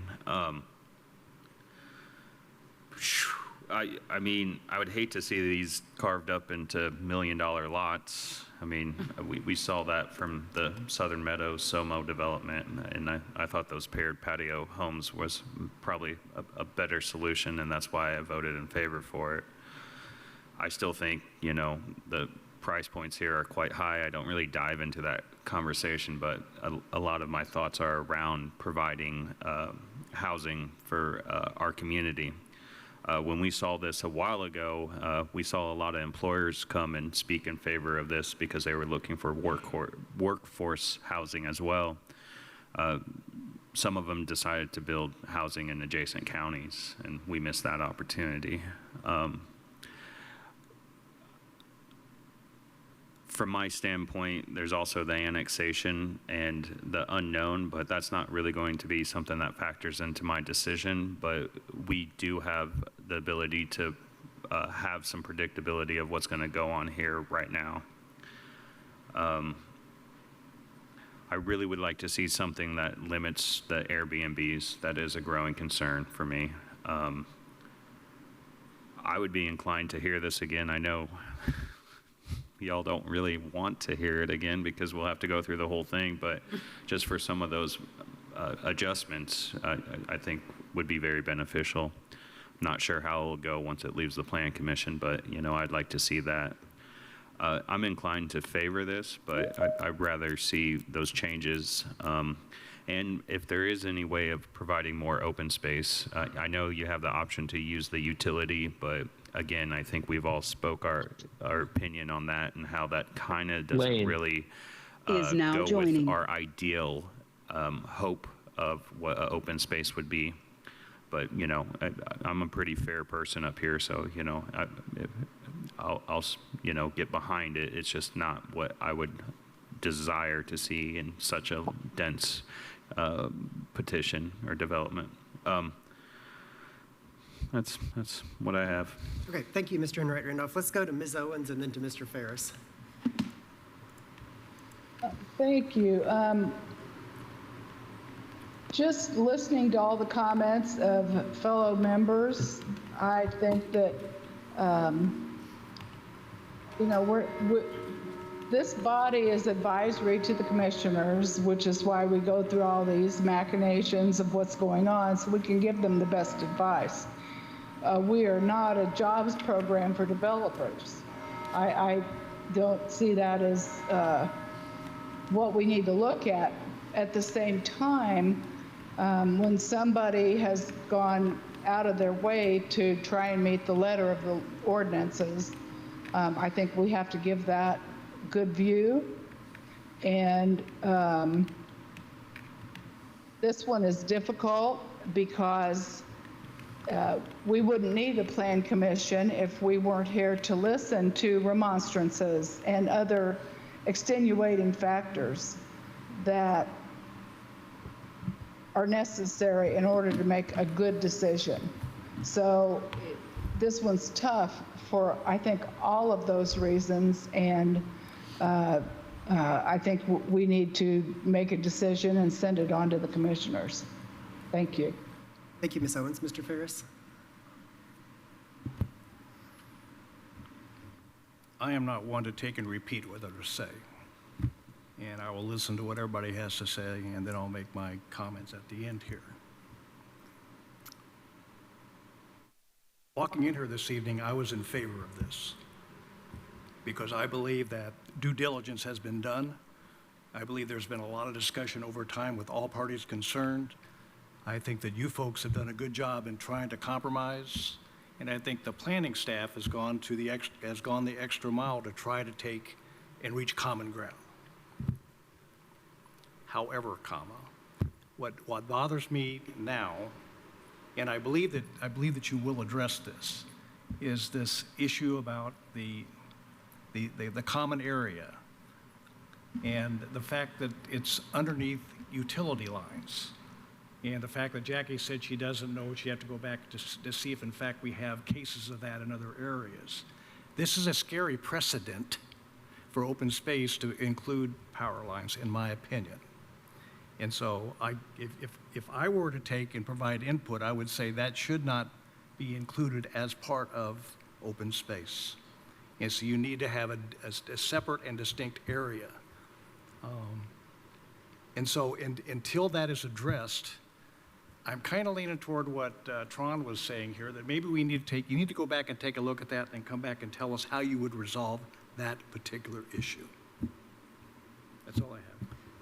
Thank you, Mr. Ferris. And sorry, Mr. Pittsburgh, Mr. go President, if I may, and I hate to ask a second turn, but I believe for the purpose of clarity that the open space requirement was never meant to achieve the purpose of creating open area for play and enjoyment and all of that stuff. A big driving force in the open space requirement was to control impervious surface. It wasn't meant to create public grazing grounds and a common green for everyone's chickens and children. It was meant to secure that the totality of a piece of property didn't get covered in impervious surfaces for the sake of ease and convenience of the developer. So when we have the idea of open space conservancies versus open space utility, those two things are not the same. And what we're looking at is open space conservancy, not open space utility. I'm willing to be corrected on that. I've only been around this for the last 20 so years, so I may have totally misunderstood that, but I think that's pretty consistent. Thank you, Mr. Pittsford. And I have a couple of comments to make. One is echoing Mr. Ferris's comments on the work that everybody's put into this, and I think it's moving in the right direction in terms of removing the apartments and similar things. But I keep going back to the density of this and the fact that this is a rural area. If you sit on that road at the four-way stop at the entrance to Eagle View and look westbound, you're looking across the valley of the Clear Creek Trail area. And you see nothing but green. You see a few houses here and there, but this is an incredibly rural area. And the comparison to Eagle View is concerning me too, because I've looked at a couple of properties in Eagle View here on GIS while we were sitting here, and quite a few of those properties are 1 acre. The ones adjacent to the trail are 1 acre. The ones at the southern end of, I believe it's Falcon Drive or Eagle View Drive, are 1 acre, and we don't see anything near that size on the fringes of this proposed property. So this would truly be a dense island of houses and people in a very rural area, and that concerns me greatly. Not seeing any other hands raised. We've all had, oh, Mr. Ullman, go ahead. I just want to raise your attention, Jeff, to what's on Baywood Drive, because there are duplexes in that subdivision as well. And there, you know, I do see the 1 acre lots that you were talking about, because that's what I first saw too, and directly on the south along Eagle View. But as you move further into that subdivision, which I drove through on the way home this evening from work to kind of get a feel for that subdivision, a lot of them are on half acre or less lots. Majority of them are half acre or less, I would say. But thank you. I'll also note, just to answer, partially answer Cheryl's question, and I'm happy to read the code regarding open space conveyance and how it can be designated, if that might be helpful. But I was following that transmission line, and it goes up to just west of Switchyard Park, and then I'm still not done following it, and I'm all the way down on Gore Road near Harrodsburg.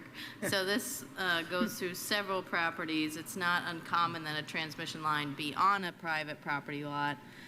Baywood subdivision is a PUD just north of this area, and it looks like they split half of the transmission line into their common area and then half of it just on private property owners. So that's an example that's adjoining this one. And I can go ahead and read the open space conveyance, if that might be helpful in definition. Okay. So under Chapter 811, this is 811-3. I'll start with E, which is designation and conveyance of permanent open space. So E1 states that the definition, permanent open space shall be defined as parks, playgrounds, landscaped green space, and natural areas, not including schools, community centers, or other similar areas in public ownership. And then it goes on to say under number 5, conveyance. Conveyance, permanent open space shall be conveyed in one of the following forms: to a municipal or public corporation, to a not-for-profit corporation or entity established for the purpose of benefiting the owners and tenants of the plan unit development, or, where appropriate and where approved by the Plan Commission and the Board of Commissioners, adjoining property owners or both. All conveyances hereunder shall be structures to ensure that the grantee has the obligation and the right to effect maintenance and improvement of the common open space, and that such duty of maintenance and improvement is enforced by the owners and tenants of the plan unit development, and where applicable, by adjoining property owners, or to owners other than those specified in subsections A and B above, and subject to restrictive covenants describing and guaranteeing the open space and its maintenance and improvement running with the land for the benefit of residents of the plan unit development or adjoining property owners, or both, or included in single-family residential lots under the control of lot owners. So I believe they're falling under Part D for the transmission line that's shared amongst those lots and is labeled as common open space. Thank you. Thank you, So Jackie. they're in compliance? No. They are in compliance, but I also understand the prior petitions, we had a lot of discussions about whether it should be usable open space, as stated by some members on the board, versus just what's stated in the ordinance currently by Plan Commission member, Mr. Bisford. But there's no percentage that equates to usable. Correct. There's no reference to how it has to be conveyed, so technically there are PUDs in which all of the open space is on private, single-family residential lots under the control of lot owners.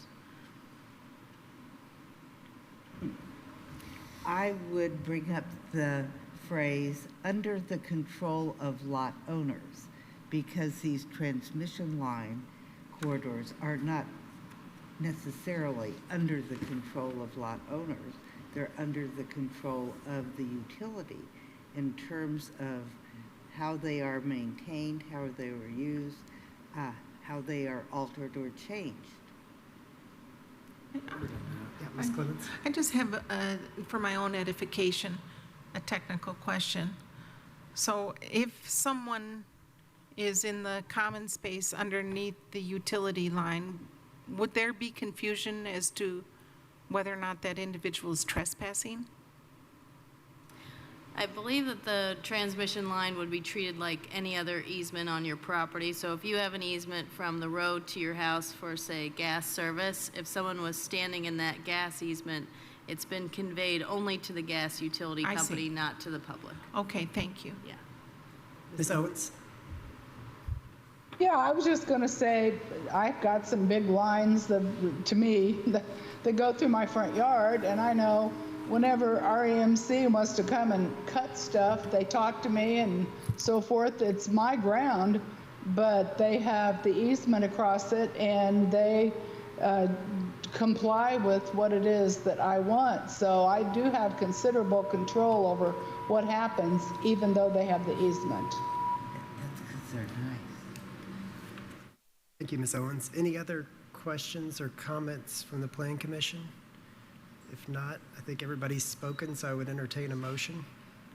Mr. Boer has asked permission to say something. Okay. My firm litigated a case with Duke Energy over transmission lines, and so I feel like I've got some knowledge in this area. The Indiana Utility Regulatory Commission monitors or regulates the larger transmission lines, and they have regulations that deal with those, and they will not allow you to build a structure underneath any of the larger transmission lines. And we had a client that was building a structure underneath a larger transmission line, and Duke Energy sued to have that structure removed. So as far as one of these larger transmission lines, you would not be able to build a structure. And I think that goes to say what Duke believes, and that is that if you can't build a structure there, you probably shouldn't have children playing there. You probably shouldn't be using it as a recreational area either, because if they don't want people building a structure there with a roof on it, they obviously don't think it's a place that ought to be used for recreational purposes either. So as it goes to whether or not it should be used as green space that would be used as a recreational area, I think that is somewhat telling to say Duke would say, don't use it for that purpose. We're trying to keep people away from those areas, not encourage them to use those areas. Sir. Yeah, Mr. Ullman?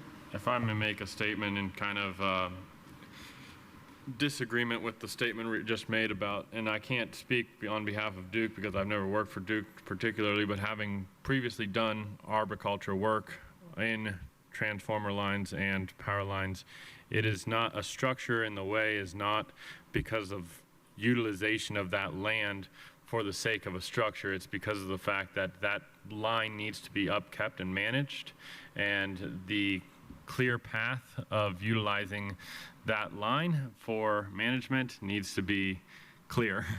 And if there are trees and things in the way, those can be mitigated and moved around. When there is a house, structure, barn, garden shed, anything like that, those are a lot harder to mitigate and move around because they usually involve a lot more conversation and working with the public or the property owner in that case. So that's, I don't think it has to do necessarily with how the power line interacts with the landowner below it, but more so about how the power line is maintained and utilized. Thank you, Mr. Ullman. I think since everybody's spoken, I would entertain a motion now. I'm prepared to make a motion, Okay, Mr. President. Thank you. In case number PEO-23-7, or -23-7, this is a planned unit outline plan request located at 4691 South Victor Pike, consisting of 42.12 acres plus or minus, and it is currently zoned as State Residential 1.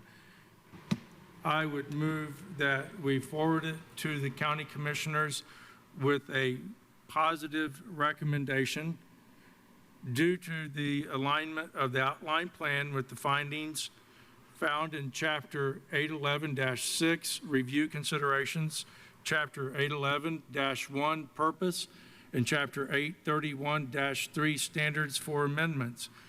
And I'd make my motion also subject to the recommendations of the MS4 coordinator and the highway engineer reports. And I would include the following conditions in my motion: that the petitioner add maximum impervious coverage standards per lot as a percentage maximum under the summary table by area found in Exhibit 3. Petitioner revise the outline plan to confirm whether streets will be platted as public or private. If the streets will be private, the outline plan shall be revised to state the standards that will be followed as it relates to or deviates from the manual for construction within and adjacent to Monroe County right-of-ways. 3, petitioner to implement a buffer yard type D on the south side and north side of the property boundaries to better align with the purpose statement found in Chapter 811 regarding buffering. 4, change karst conservancy areas to meet the 50-foot protection requirement per Chapter 761, and relocate or remove proposed dog park illustrated on the south side between lots numbered 96 and 97 on Exhibit 4. And 5, petitioner changed the site plan and outline plan to state that the open space plan for the northeast side of the property shall protect the delineated floodplain zone and not propose any structures in this area, including eliminating any proposed boardwalks. That is my motion in sum. Do we have a second? Second. Okay, it's been moved and seconded to send a favorable recommendation to the county commissioners for PUO-23-7 with the findings and as stated in the packet for the conditions. A vote yes is a vote to send a favorable recommendation with the conditions as stated in the staff report. Scott Ferris? Yes. Jeff Morris? No. Cheryl Munson? Yes. Edward Ullman? Yes. Dee Owens? Yes. Jerry Pittsford? Yes.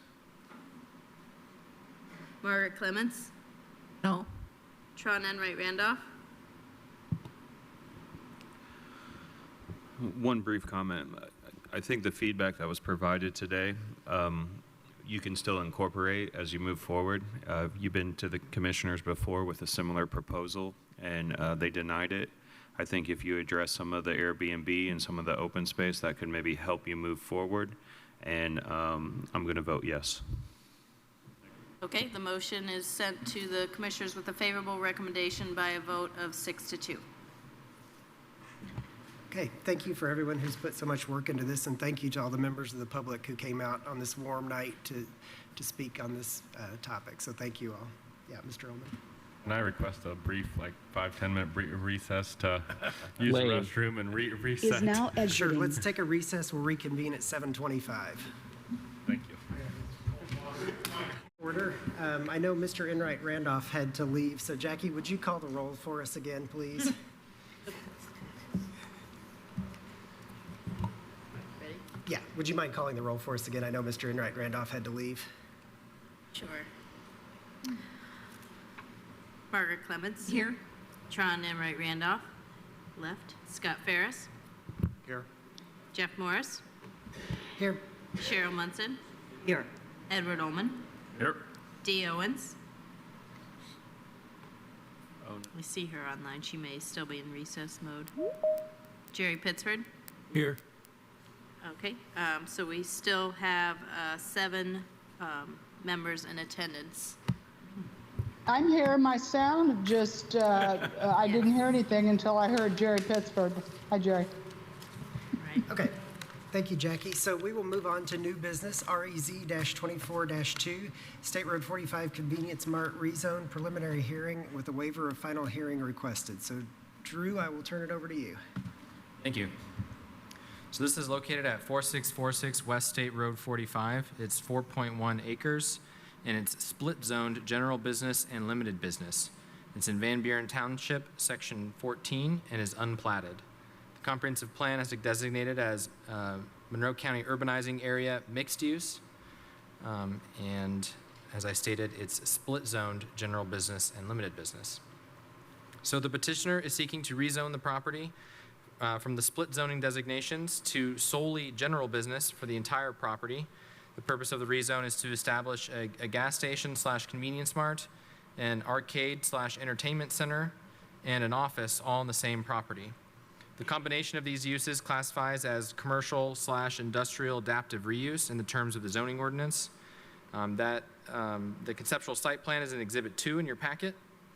Should the rezone be approved by the Monroe County Board of Commissioners, the petitioner will file a commercial site plan to be reviewed administratively by staff.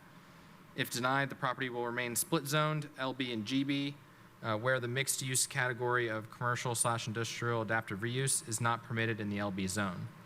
I will also note that according to the current draft county development ordinance map, the property is shown as transitioning into the general business zone in its entirety.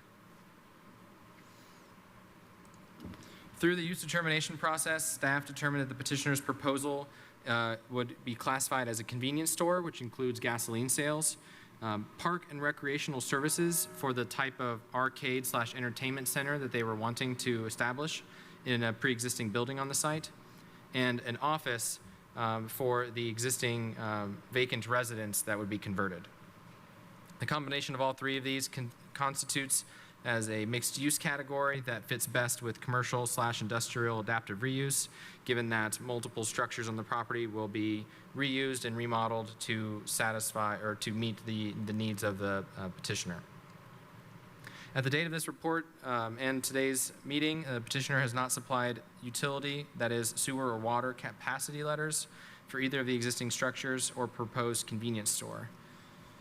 I do have the definitions on the screen for those particular uses that were established through the use determination process.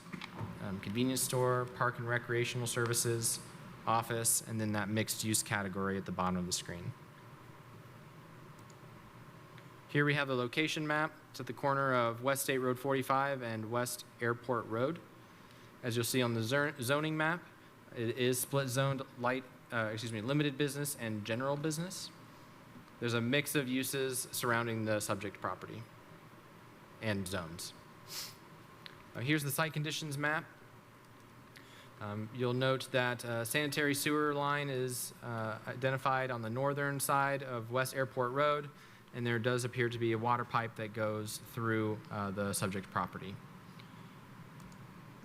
Here we have some aerial imagery.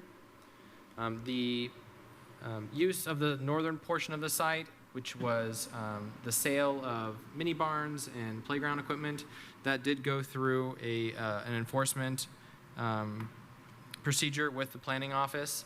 My last site visit, I no longer saw those structures on the property, but it was worth noting in the staff report that enforcement action did happen regarding that use on the northern portion of the property. Here are some site photos. There is the existing vacant residence.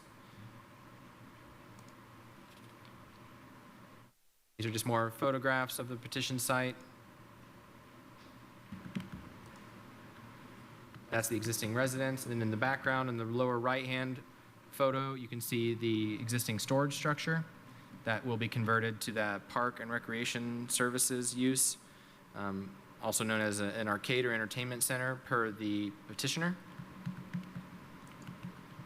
And then here I included a diagram of the draft county development ordinance map that does show the property becoming general business in its entirety.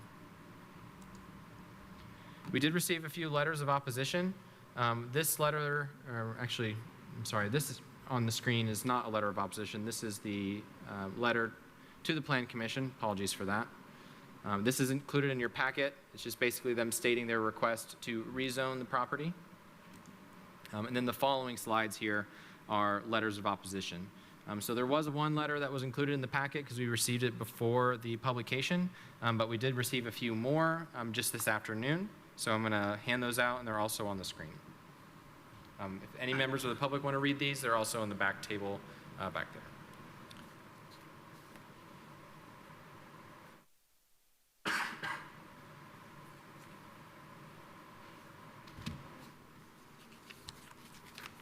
So you'll get 2 sheets, 2 separate letters. So I'll leave these on the screen for a moment. I just would like to state for the record that Rita Barrow, Van Buren Township trustee, who is sitting here in the room, had intended to speak, but she had to leave, and I sent by email, because she sent to me via message what she was going to say, and I sent it to Jackie. So I just don't know how exactly we procedurally handle that. I can read it into the record. Okay, great, thank you. I can go. Okay. This is under remonstrance. Is that where you're at right now? Yes. Okay, so I'll go ahead and read this letter from the Van Buren Township trustee, Rita Barrow.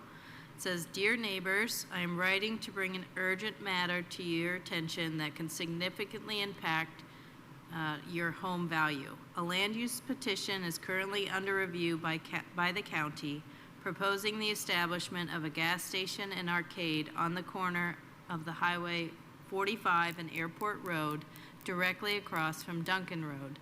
This land is not presently zoned for such use, but the new landowner is seeking to change that. Beyond traffic concerns along Highway 45, which already sees many accidents, there are several other negative impacts associated with living near a gas station. 1, decrease in property values. Numerous studies have shown that properties located in this proximity to gas stations often suffer significant declines in value, with some declines being as steep as 30 to 50%. This can severely impact the investment you have made in your home and diminish the overall attractiveness and desirability of our area. Number 2, health risks. Gas stations can release harmful pollutants into the air, including benzene, which is a known carcinogen. This can pose significant health risks, especially to children, the elderly, and individuals with pre-existing health conditions living in the area. 3, environmental concerns. Gas stations pose a risk of soil and water contamination due to potential fuel leaks and spills. This can have long-term detrimental effects on our health and the local environment. Below are ways that you can help. Please take action on or before 6/18/2024, reference petition REZ-24-2. Email the county, express your concerns in opposition to the proposal. You can contact county officials reviewing this petition at planningoffice@co.monroe.in.us. Be sure to reference REZ-24-2. Call the county by phone 812-349-2560. Be sure to reference the petition number. Attend the petition hearing. Your presence at the hearing can make a significant difference. The hearing is scheduled for June 18th at 5:30 p.m., 100 West Kirkwood Avenue, the Monroe County Courthouse. Thank you for your attention and support. Sincerely, your neighbor on Duncan Road." Thank you. Okay. So I will click to the next screen, which is another remonstrance letter that was received this afternoon. And there's physical copies in the back as well.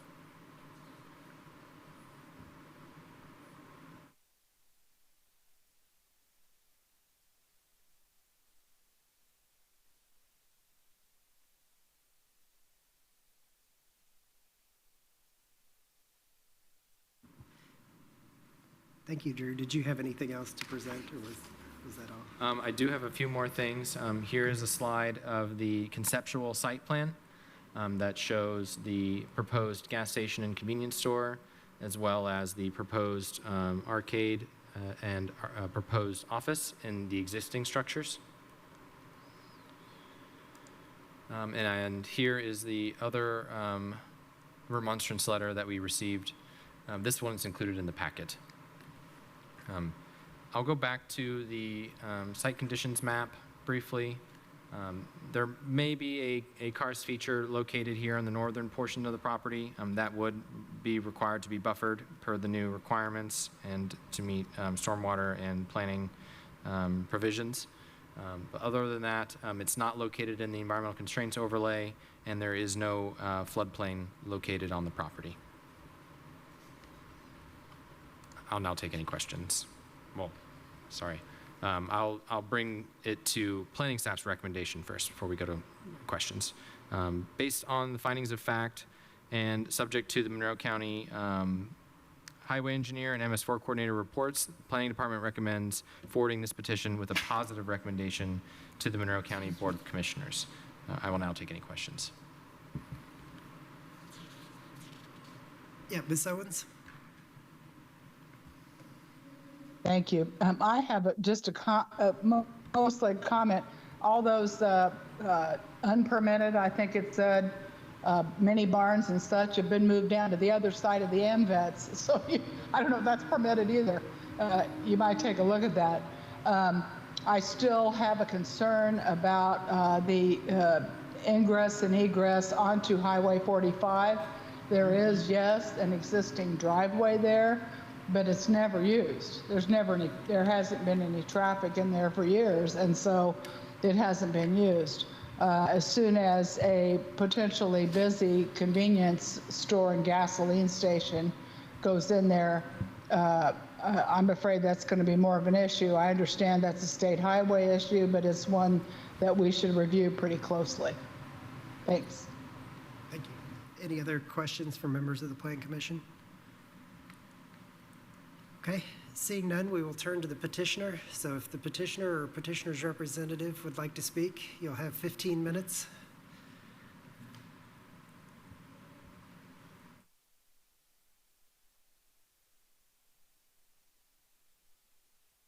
My name is Mike Carmen, representing the petitioner. Rajesh Patel, the owner-operator of Harry Inc., the petitioner. Ms. Patel is here as well. And we should have somebody available on Zoom who may, an engineer if necessary, to answer questions potentially. So just a few comments. One thing to remember, and Drew's already mentioned it, is that the GB zoning and other business zoning is already in place. This is not introducing relatively new zoning into an agro reserve or a suburban residential zone. It's not only there now, but the proposed new zoning map as part of the UCO process is maintaining that recommendation for GB zoning.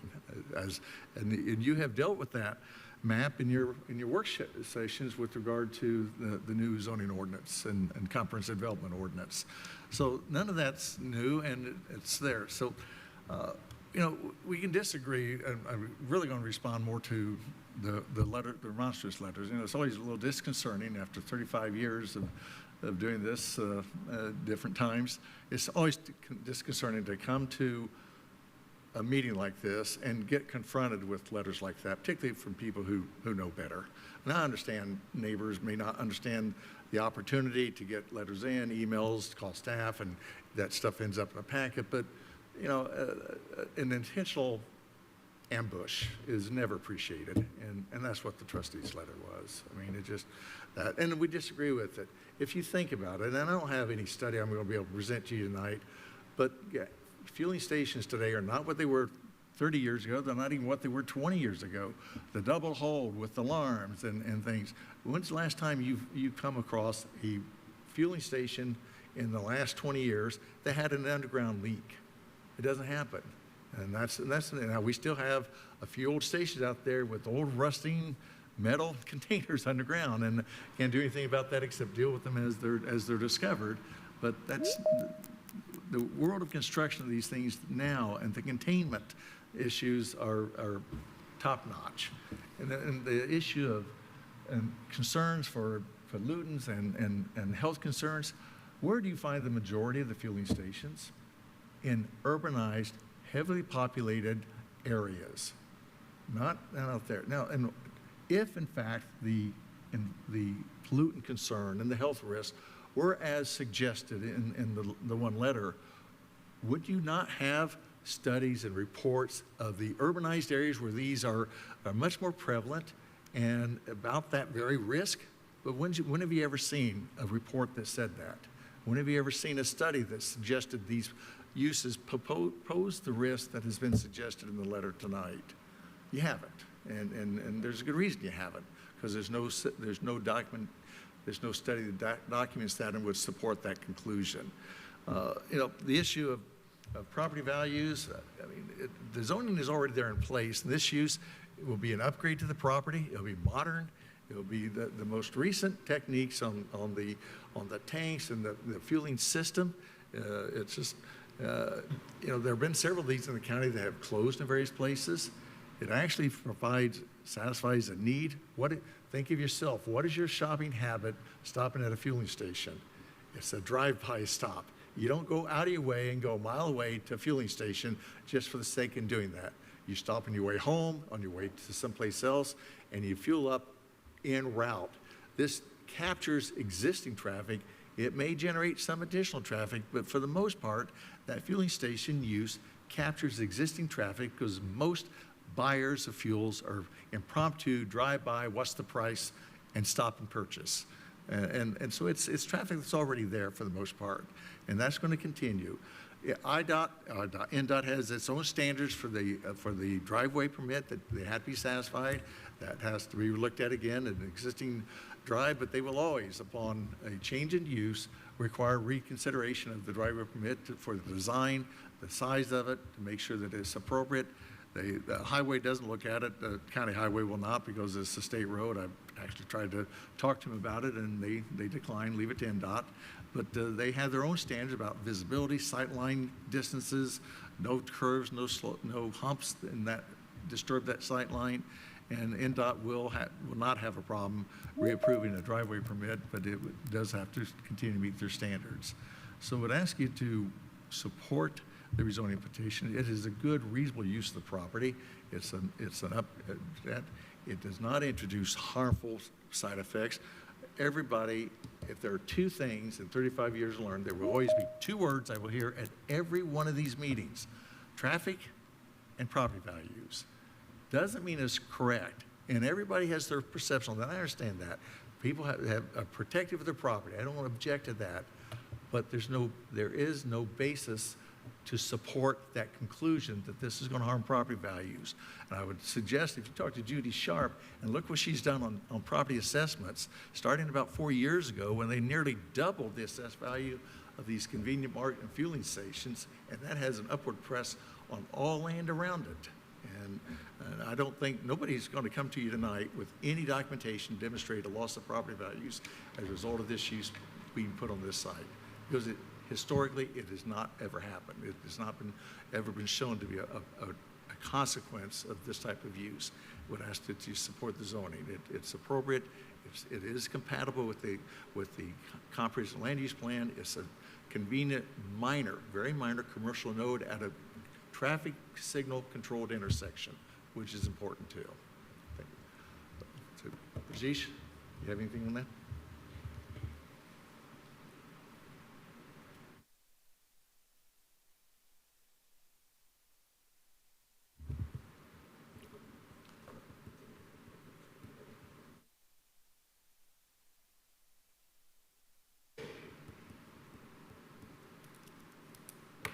Good evening.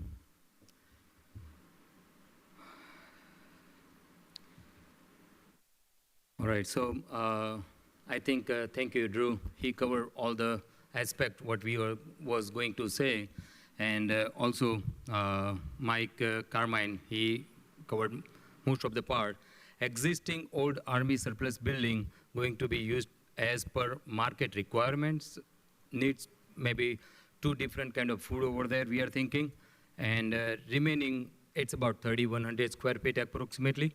So we're going to use for 2 different kind of food, and if there is some place left over, going to use for arcade machine for the kids. Also for other part of the land, the new built building for gas station, and there is a possibility to have some kind of franchise food also over there. There was a comment, thank you neighbors for the making some comments that gives us little, those feedbacks gives us little more awareness also about traffic and those things. So traffic count is considered by the INDOT, so they give us permission according to how, it's not according to our requirements. They look at the traffic and those things. And one good thing that when traffic goes up, that means property value around those areas definitely move up. About the pollution question, IDEM is kind of little more active nowadays what was before. Used to be there was only steel tanks in the ground. Now majority, all the new stations, they use fiberglass, and it goes for the long time. So Monroe County, by the way, it's growing faster over there also on the 3rd Street on the west side. You know that community, they're building many, many different homes nearby the Ivy Tech and that. It's growing faster than we think. So I think convenience store always get the limited amount of traffic from nearby the residents only.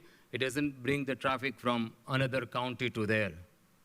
So those places, as a convenience store, it helps the community to make the small trip from, they don't have to go all the way too far elsewhere. Thank you. Thank you, sir. Do any members of the Plan Commission have questions for either the petitioner or the petitioner's representative? Yeah, Mr. Pittsford? Thank you. I have 3 questions. Given that this is, and first one may be for staff, but given that this is a split zone property, part of it being general business, looking at the placement of the convenience store slash fuel station, does it fall into the area of the property owned general business, and would it be allowed under that zoning? So in other words, would petitioner be able to do the proposed gas station convenience store on that property as it's currently zoned? Looking at the zoning map, which is I have in front of me, it's in the packet, and then having on the screen the conceptual map, it looks like the proposed gas station and convenience store would encroach a bit into the limited business area that's currently there, which would not permit that particular use, but that, I'm sorry. Okay. So, yes, thank you.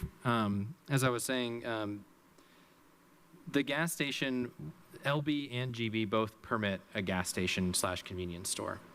However, the mixed use classification, the want for having the park and recreation services as well as an office in the existing vacant home, that is what's triggering the need for all of the site to be general business. Okay, so if he bulldozed the 3,000 square foot former Army Navy surplus store and put in the convenience mart gas station, he's within his rights.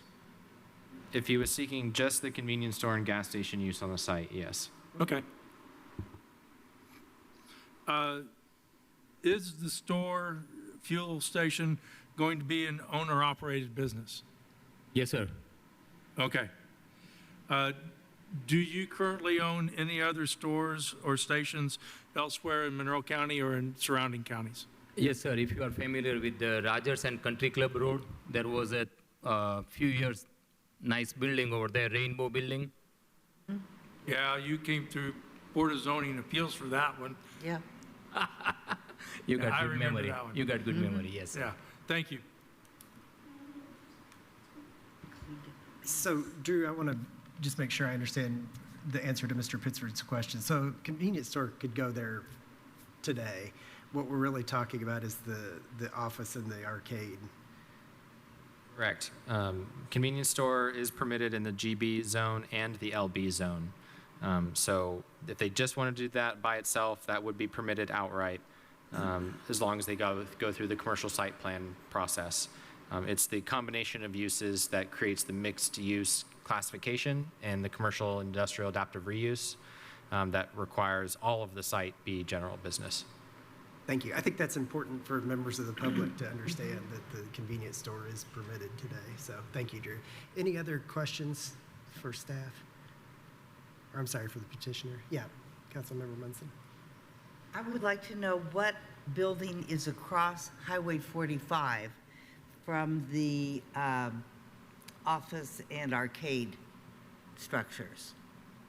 There's a large building across the highway, and it doesn't show on this particular air photo very well, but there's another Is that you one. talking about the used to be old church? Yes, I believe that's the building. I don't know what it is. It is a cultural center. It's a cultural center? Mhm. Okay. Any other questions for the petitioner? Okay, seeing none. Thank you, sir. All right. Thank you. Okay, so we will move now into the public comment portion of this petition. So if there's anybody here in the room that wishes to speak in favor of this petition, would you please come to the podium, sign in, and state your name? Not seeing anyone. If there's anyone online who wishes to speak in favor of this petition, if you could please raise your virtual hand. So Lisa Funkhauser, you can go first if you can unmute yourself.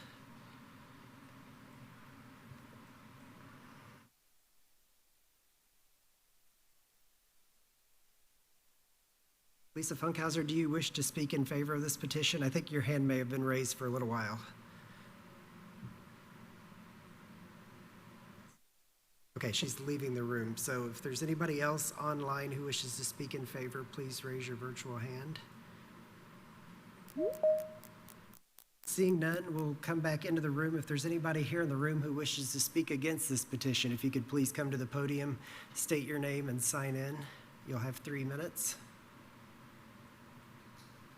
Okay, seeing nobody, if there's anybody online who wishes to speak against this petition, please raise your virtual hand. I see that Lisa Funkhauser came into the meeting and is leaving, so I think there's technical difficulties. Okay. Looks like Lisa is still online. Lisa, do you wish to speak either in favor or against this petition? If so, please unmute yourself and go ahead and Yes. speak. Okay, thank you. We Yes, can you hear me now? Yes. I apologize. I did not know the hearing was tonight, or I would have been there in person. Again, this is Lisa Funkhauser, and I'm at my grandson's baseball playoff game, so I apologize for that. The Patels are amazing people, and I think this is not a new thing for this area. When my father purchased this property years and years ago, there was actually already a convenience store on the property. It was Jim Blaze's grocery store, so many of you will remember that.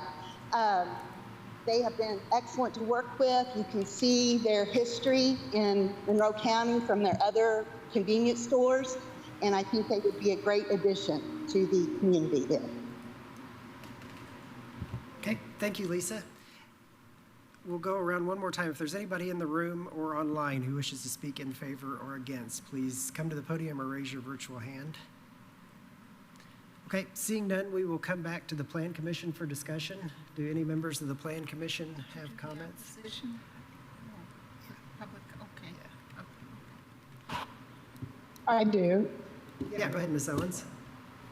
Thank you. I would just like to say that from the store that's on the corner of Curry Pike and 45 to, say, Harmony Road is about 4 miles. And so that would make 3 convenience store gas stations in 4 miles. I don't think it's exactly a convenience store desert there, if you will, but just a note on that. And then I would also say that pulling out of Enright Road coming from the Cars Farm Park, there's a bit of a curve to the left. I see that they have the driveway coming straight across there, which makes a lot of sense. But you can also see on the picture here that that curve sometimes makes it difficult to see. And so I think that's something for the county to consider. Lastly, the entrances to this store are not at the traffic light. And so traffic does speed through there, and really, really need to consider the safety involved there that even a traffic light sometimes can't afford. Thank you, Ms. Owens. Any other comments from members of the Plan Commission? I think one thing that comes to mind for me, I do worry about traffic in this area, but I think the other thing that is on my mind is this could potentially be an asset to the area with Cars Farm Park being in the vicinity. I know during soccer tournaments and soccer practice, there's a lot of traffic in that area that leaves between games. And I think if there was a convenience store or arcade there, I think that would potentially help cut down on some of the traffic on State Road 45 going into town. So I do have that on my mind. But any other, looks like we have here. Okay, this public. Rita Barrow, I think public comment is closed, but I'm going to go ahead and open it back up. If you'd like 3 minutes to speak, please unmute yourself.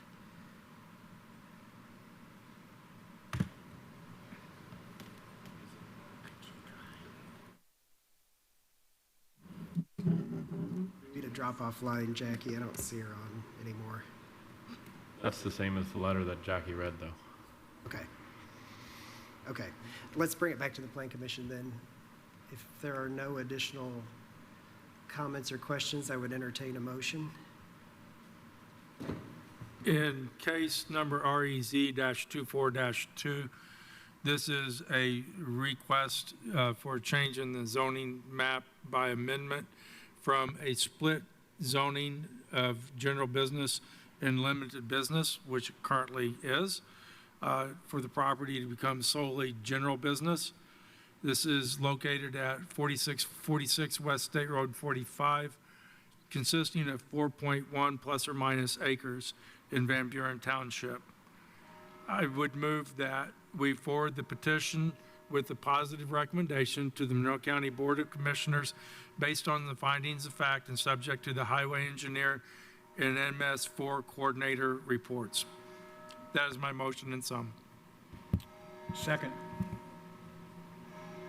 Okay, it's been moved and seconded to send a favorable recommendation to the county commissioners for REZ-24-2 with the highway engineer and MS4 coordinator reports. This is including a waiver of final hearing. A vote yes is a vote to send a favorable recommendation to the commissioners. Jeff Morris? Yes. Cheryl Munson? Yes. Edward Ullman? Yes. Dee Owens? Yes. Jerry Pittsford? Yes. Margaret Clements? Yes. Scott Ferris? Yes. Okay, motion is carried 7-0. Okay, thank you, Jackie, and thank you to everybody who came out to speak on this tonight. Thank you. Thank you. Thank you. Thanks for working so well with our department. We appreciate it. Thank you. Thank you. Okay, moving on to case ZOA-24-2. This is an amendment to the Monroe County Zoning Ordinance, Chapter 804, the buildable area change, and Chapter 815, the site plan review 15% change, and an amendment to the Monroe County Subdivision Control Ordinance, Chapter 856, the buildable area change, and this is the preliminary hearing. That's canceled? Oh, we continue. Jackie, are you leading this one? Okay, thank you. Thank you, Jeff. So this, I will go ahead and take these 3 chapter amendments together. This is in relation to House Bill 1108, which is going into effect July 1st, 2024, in regards to limiting our authority to restrict development on the sole basis of slope between 15% and 25%. So we're amending our ordinances to be in compliance with that state statute that will be going into effect on July 1st.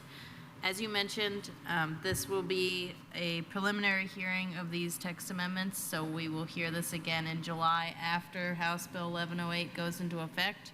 but we will know that we're not allowed to supersede the state statute, so we will take that into account when we're working with the public. We do want to get these text amendments in and done correctly, so we are working to do that, and we'll accept any feedback you have tonight before this goes forward. So the first text amendment is under Chapter 804, and easy enough. We're requesting to strike 804-2, which was previously granting the administrator or director of planning an administrative waiver to the slope provision. Since this will be for 25% slope, we do not see that it would be fit to have an administrative waiver of the slope provision, and believe it would be best to go before the Board of Zoning Appeals if anyone is proposing slopes on proposing development on 25% slopes or greater. So we're proposing to strike that language. And then similar to Chapter 856, buildable area, we're going to be amending the buildable area image that is often referenced in a lot of our cases here. So we're amending it, instead of slopes 15% or greater as specified in Chapter 825 Area 2 regulations, to instead say slopes 25% or greater as measured as a 12.5-foot fall over a 50-foot distance. And then we are separating out for the environmental constraints overlay. We're stating areas 1 through 3 in the environmental constraints overlay have additional slope restrictions as specified in Chapter 825. House Bill 1108 allows us to maintain those restrictions around reservoirs, so we are not going to be changing the eco slope restrictions. This is just for the county, the county-wide 15% slope buildable area. So those are the changes in 804. 815 is our site plan chapter, and for clarity, we are asking that for plot plans, site plans, anything that's proposing development, we're asking that the public show the 15% and 25% slope line, and then if it's located in the environmental constraint overlay, they still show that applicable slope line. And then we're also asking that site plans and plot plans comply with Chapter 761, which is the stormwater ordinance that was recently amended and went into effect on June 5th of this year. And that will allow us to add in additional erosion control and best management practices for developments that are occurring between the 15% and 25% slope that's now allowed. And then I believe the only change in 856 is the exact same image was added, that's in 804, so we have to amend it in both 856 and 804. Does anyone have any questions for me? Just double check there's no track changes. Yeah, Mr. Ullman? Not so much a question, but more of a comment. Thank you so much, Jackie, for all this work, and also all the work the president preceded this work when this bill was first brought to our table. So thank you to the whole planning staff. Thank you. Second that. I second that, yeah. Any other questions or comments for Jackie? Okay, if none, we could turn to the public comment portion. If there's anybody in the room or online who wishes to speak in favor or against this petition, please come to the podium or raise your virtual hand if you're online.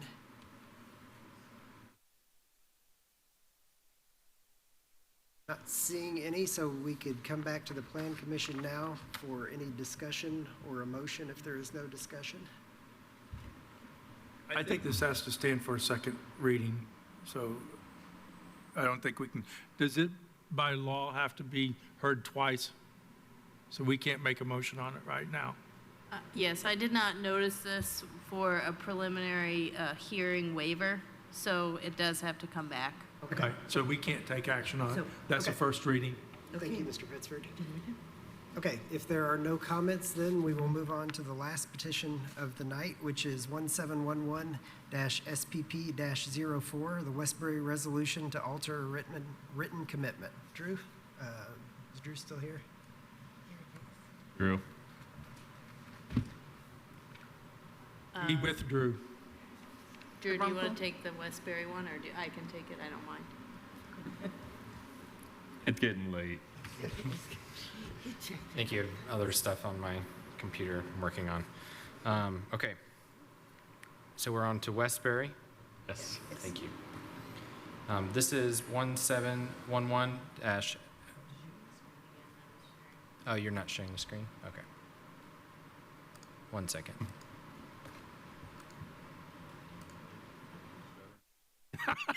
No, it's okay. I got it here. All right.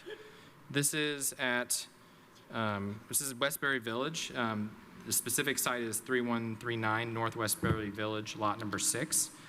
So Westbury Village is a subdivision that was approved in 2018 with written commitments limiting the uses within the general business district. Since the written commitments were a condition of approval of the major subdivision and were approved by the Plan Commission, the amendment of the written commitments can be approved by the Plan Commission. The petitioner has since built out several lots in Westbury Village with primarily the general contractor use.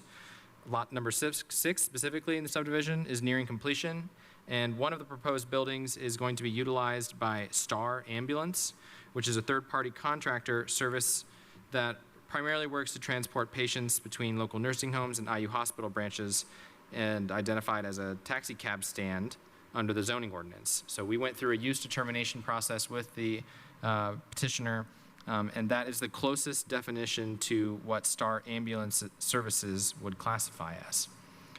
So taxi cab stand is defined in the ordinance as an establishment primarily engaged in furnishing passenger transportation by automobiles, not operated on regular schedules. So as part of the written commitment that was signed and approved and recorded for this subdivision, taxi cab stand was one of the uses that was actually prohibited per that written commitment. So they are now seeking to amend that written commitment to allow taxi cab stand for the use of Star Ambulance. The petitioner will be required to re-record the written commitment with the amendments as shown under Exhibit 1, and it would permit the use of taxi cab stand on the property. There has been one amendment prior to this to allow the business executive detailing, which is a use under the classification of automotive/boat repair shop. Here on the screen, we have the written request by the petitioner. And here we have the original written commitment that was recorded. And then on the third page here, you can see here the amendments made, striking out taxi cab stand per the request this evening, and then also the stricken request for automotive boat repair shop for the executive detailing business on the property, and that was completed February 2nd, 2021.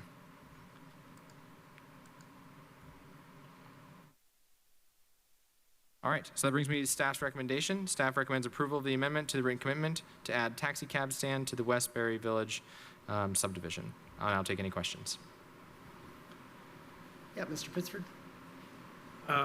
This is interesting. It shows a yawning gap in our zoning designations because ambulatory and medical transport services have become quite common within the last 10 years, maybe even going back farther, but having seen a need for that with my father, we were fortunate that we didn't have to rely on those services, but we could well have been. And I see those services frequently. I think you notice things more in those instances. But regardless of what we do here tonight, I think it would be good to consider adding, I don't know if ambulatory or medical transport services are the proper terminology, but something minimally medical transport service being added as a use, so we don't have to use taxi cab stand as a stand-in for this actual use. Thank you, Mr. Pittsford. Any other questions for Drew? Okay, thank you, Drew. Do we have a petitioner here tonight who wishes to speak? If so, please sign in and state your name, and you'll have 15 minutes, sir.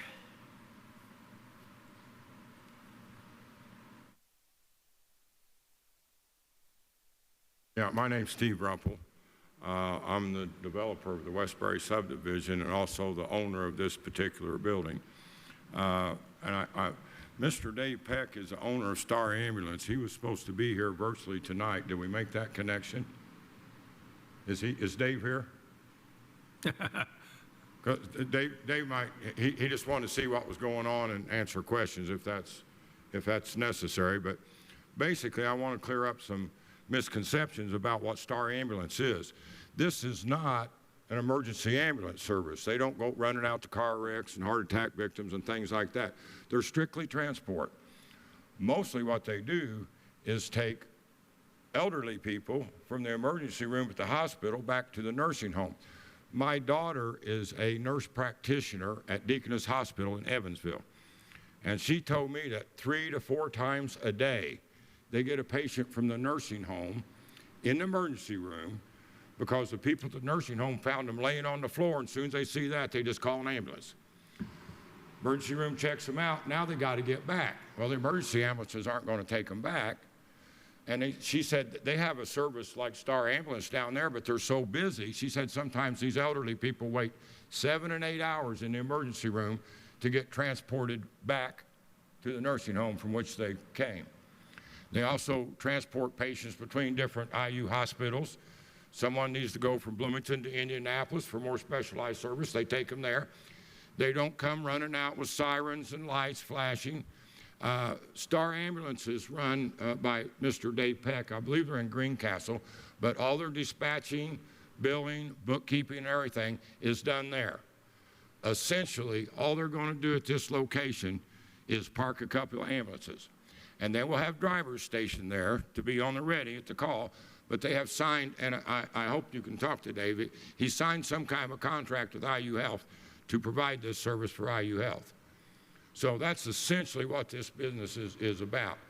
So in any event, outside of that, you know, I can answer questions to the best of my ability if you have some. Okay. It looks Thank like you. we do have Dave on the line, I think. It looks Yeah, like he's- David Peck, I see your hand raised. If there's anything you'd like to add, you can have the remainder of the 15-minute time if you'd like to unmute yourself. Okay, thank you for taking the time to hear us. I think Steve did a pretty fine job of summing up. Actually, our headquarters is not in Greencastle. We do have a location in Greencastle, but our actual headquarters is in Crawfordsville. The whole reason for us coming to Bloomington was actually at the request of IU Health, who currently provides all the 911 service there in Bloomington, but they're also, because of lack of other providers, providing all the non-emergency ambulance transport as well, which we partner with them in multiple locations all over the state to do that. And so they asked us to kind of come down there as well because, well, per their words, they were just kind of overwhelmed with everything they're trying to cover. So so our purposes there in Monroe County and in Bloomington and the surrounding region there is not of the emergency nature. I mean, we are certified to be able to do that if ever needed, but that's certainly not the reason why we're there. We are there, and actually currently, even though we are not occupying this location, but we're still currently, even as we speak right now, serving IU Bloomington, Monroe Hospital, as well as IU Bedford and Paoli down in that region. But we have hired local people and would like to be able to begin full service down there. Thank you. Thank you, Mr. Peck. Do any members of the Plan Commission have questions for either Mr. Peck or Mr. Rumble? Do you have, Mr. Rumble? I don't necessarily have a question, more of a comment. I just want to thank the petitioner for spending his evening sitting as we went through the prior petitions. So I appreciate you taking your time to make your statement when your petition finally came on the dock. I've been in this room before. That's for sure. Yes. Thank Any you for other your patience. Questions or comments? If not, thank you. Thank you. Okay, we will turn now to members of the public for the public comment session. If there is anybody here in the room that wishes to speak in favor of this, please come to the podium. If there's anyone online who wishes to speak in favor, please raise your virtual hand. Have to make the motion. Not seeing anyone. If there's anyone here in the room who wishes to speak against this, please come to the podium. Or anyone online who wishes to speak against this, please come to the podium. Or please raise your virtual hand. Sorry, it's getting late. Okay, not seeing anybody. We will close public comment and bring this back to the Plan Commission for discussion. So if there is any discussion, please go ahead. If there's not, Ms. Owens, go ahead. Yeah, this just kind of tangential. My dad recently needed to use the service to leave the hospital because they take them to extended care or step-down care. And he literally had to stay in the hospital an extra night because they couldn't get transportation. They're so busy. And so I see this as a necessity, even withstanding it being a taxi cab stand. Thank you, Ms. Owens. Any other comments? If not, I would entertain a motion. I can't get my Well, in the matter, packet to update. in the matter of 1711-SPP-04, Westbury resolution to alter written commitment that enables the use of a taxi cab stand. Are there any limitations or requests, Drew? These written or subject? Yeah, I don't believe we had any no. subject to or waiver final hearings. I move approval with the thanks for your service to our community. Second. Second. Okay, it's been moved and seconded to approve the Westbury resolution to alter the written commitment to allow the taxi cab stand use to be a permitted use under the written commitment for 1711-SPP-04. If approved, the petitioner will have to re-record the written commitment as altered. A vote yes is a vote to approve the altered written commitment and add taxi cab stand. Cheryl Munson? Yes. Edward Ullman? Yes. Dee Owens? Yes. Jerry Pittsford? Yes. Margaret Clemens? Yes. Tron Enright Randolph? Scott Ferris? Yes. Jeff Morris? Yes. Okay, motion carries 7-0. Okay, thank you, Jackie. And as others have said, thank you for bringing this service to our community. Moving on to the reports section tonight. Jackie, do you have anything? I do not. Okay, Dave, do you have any reports for us tonight? Okay, do we have a motion for an adjournment to Motion to adjourn. One moment, please, if I might. I want to make it known publicly that according to my count, we've had 12 meetings in 2024, which means we have 12 meetings left. I do not seek to occupy this appointment again. So I want to make known to the public that this appointment will be available.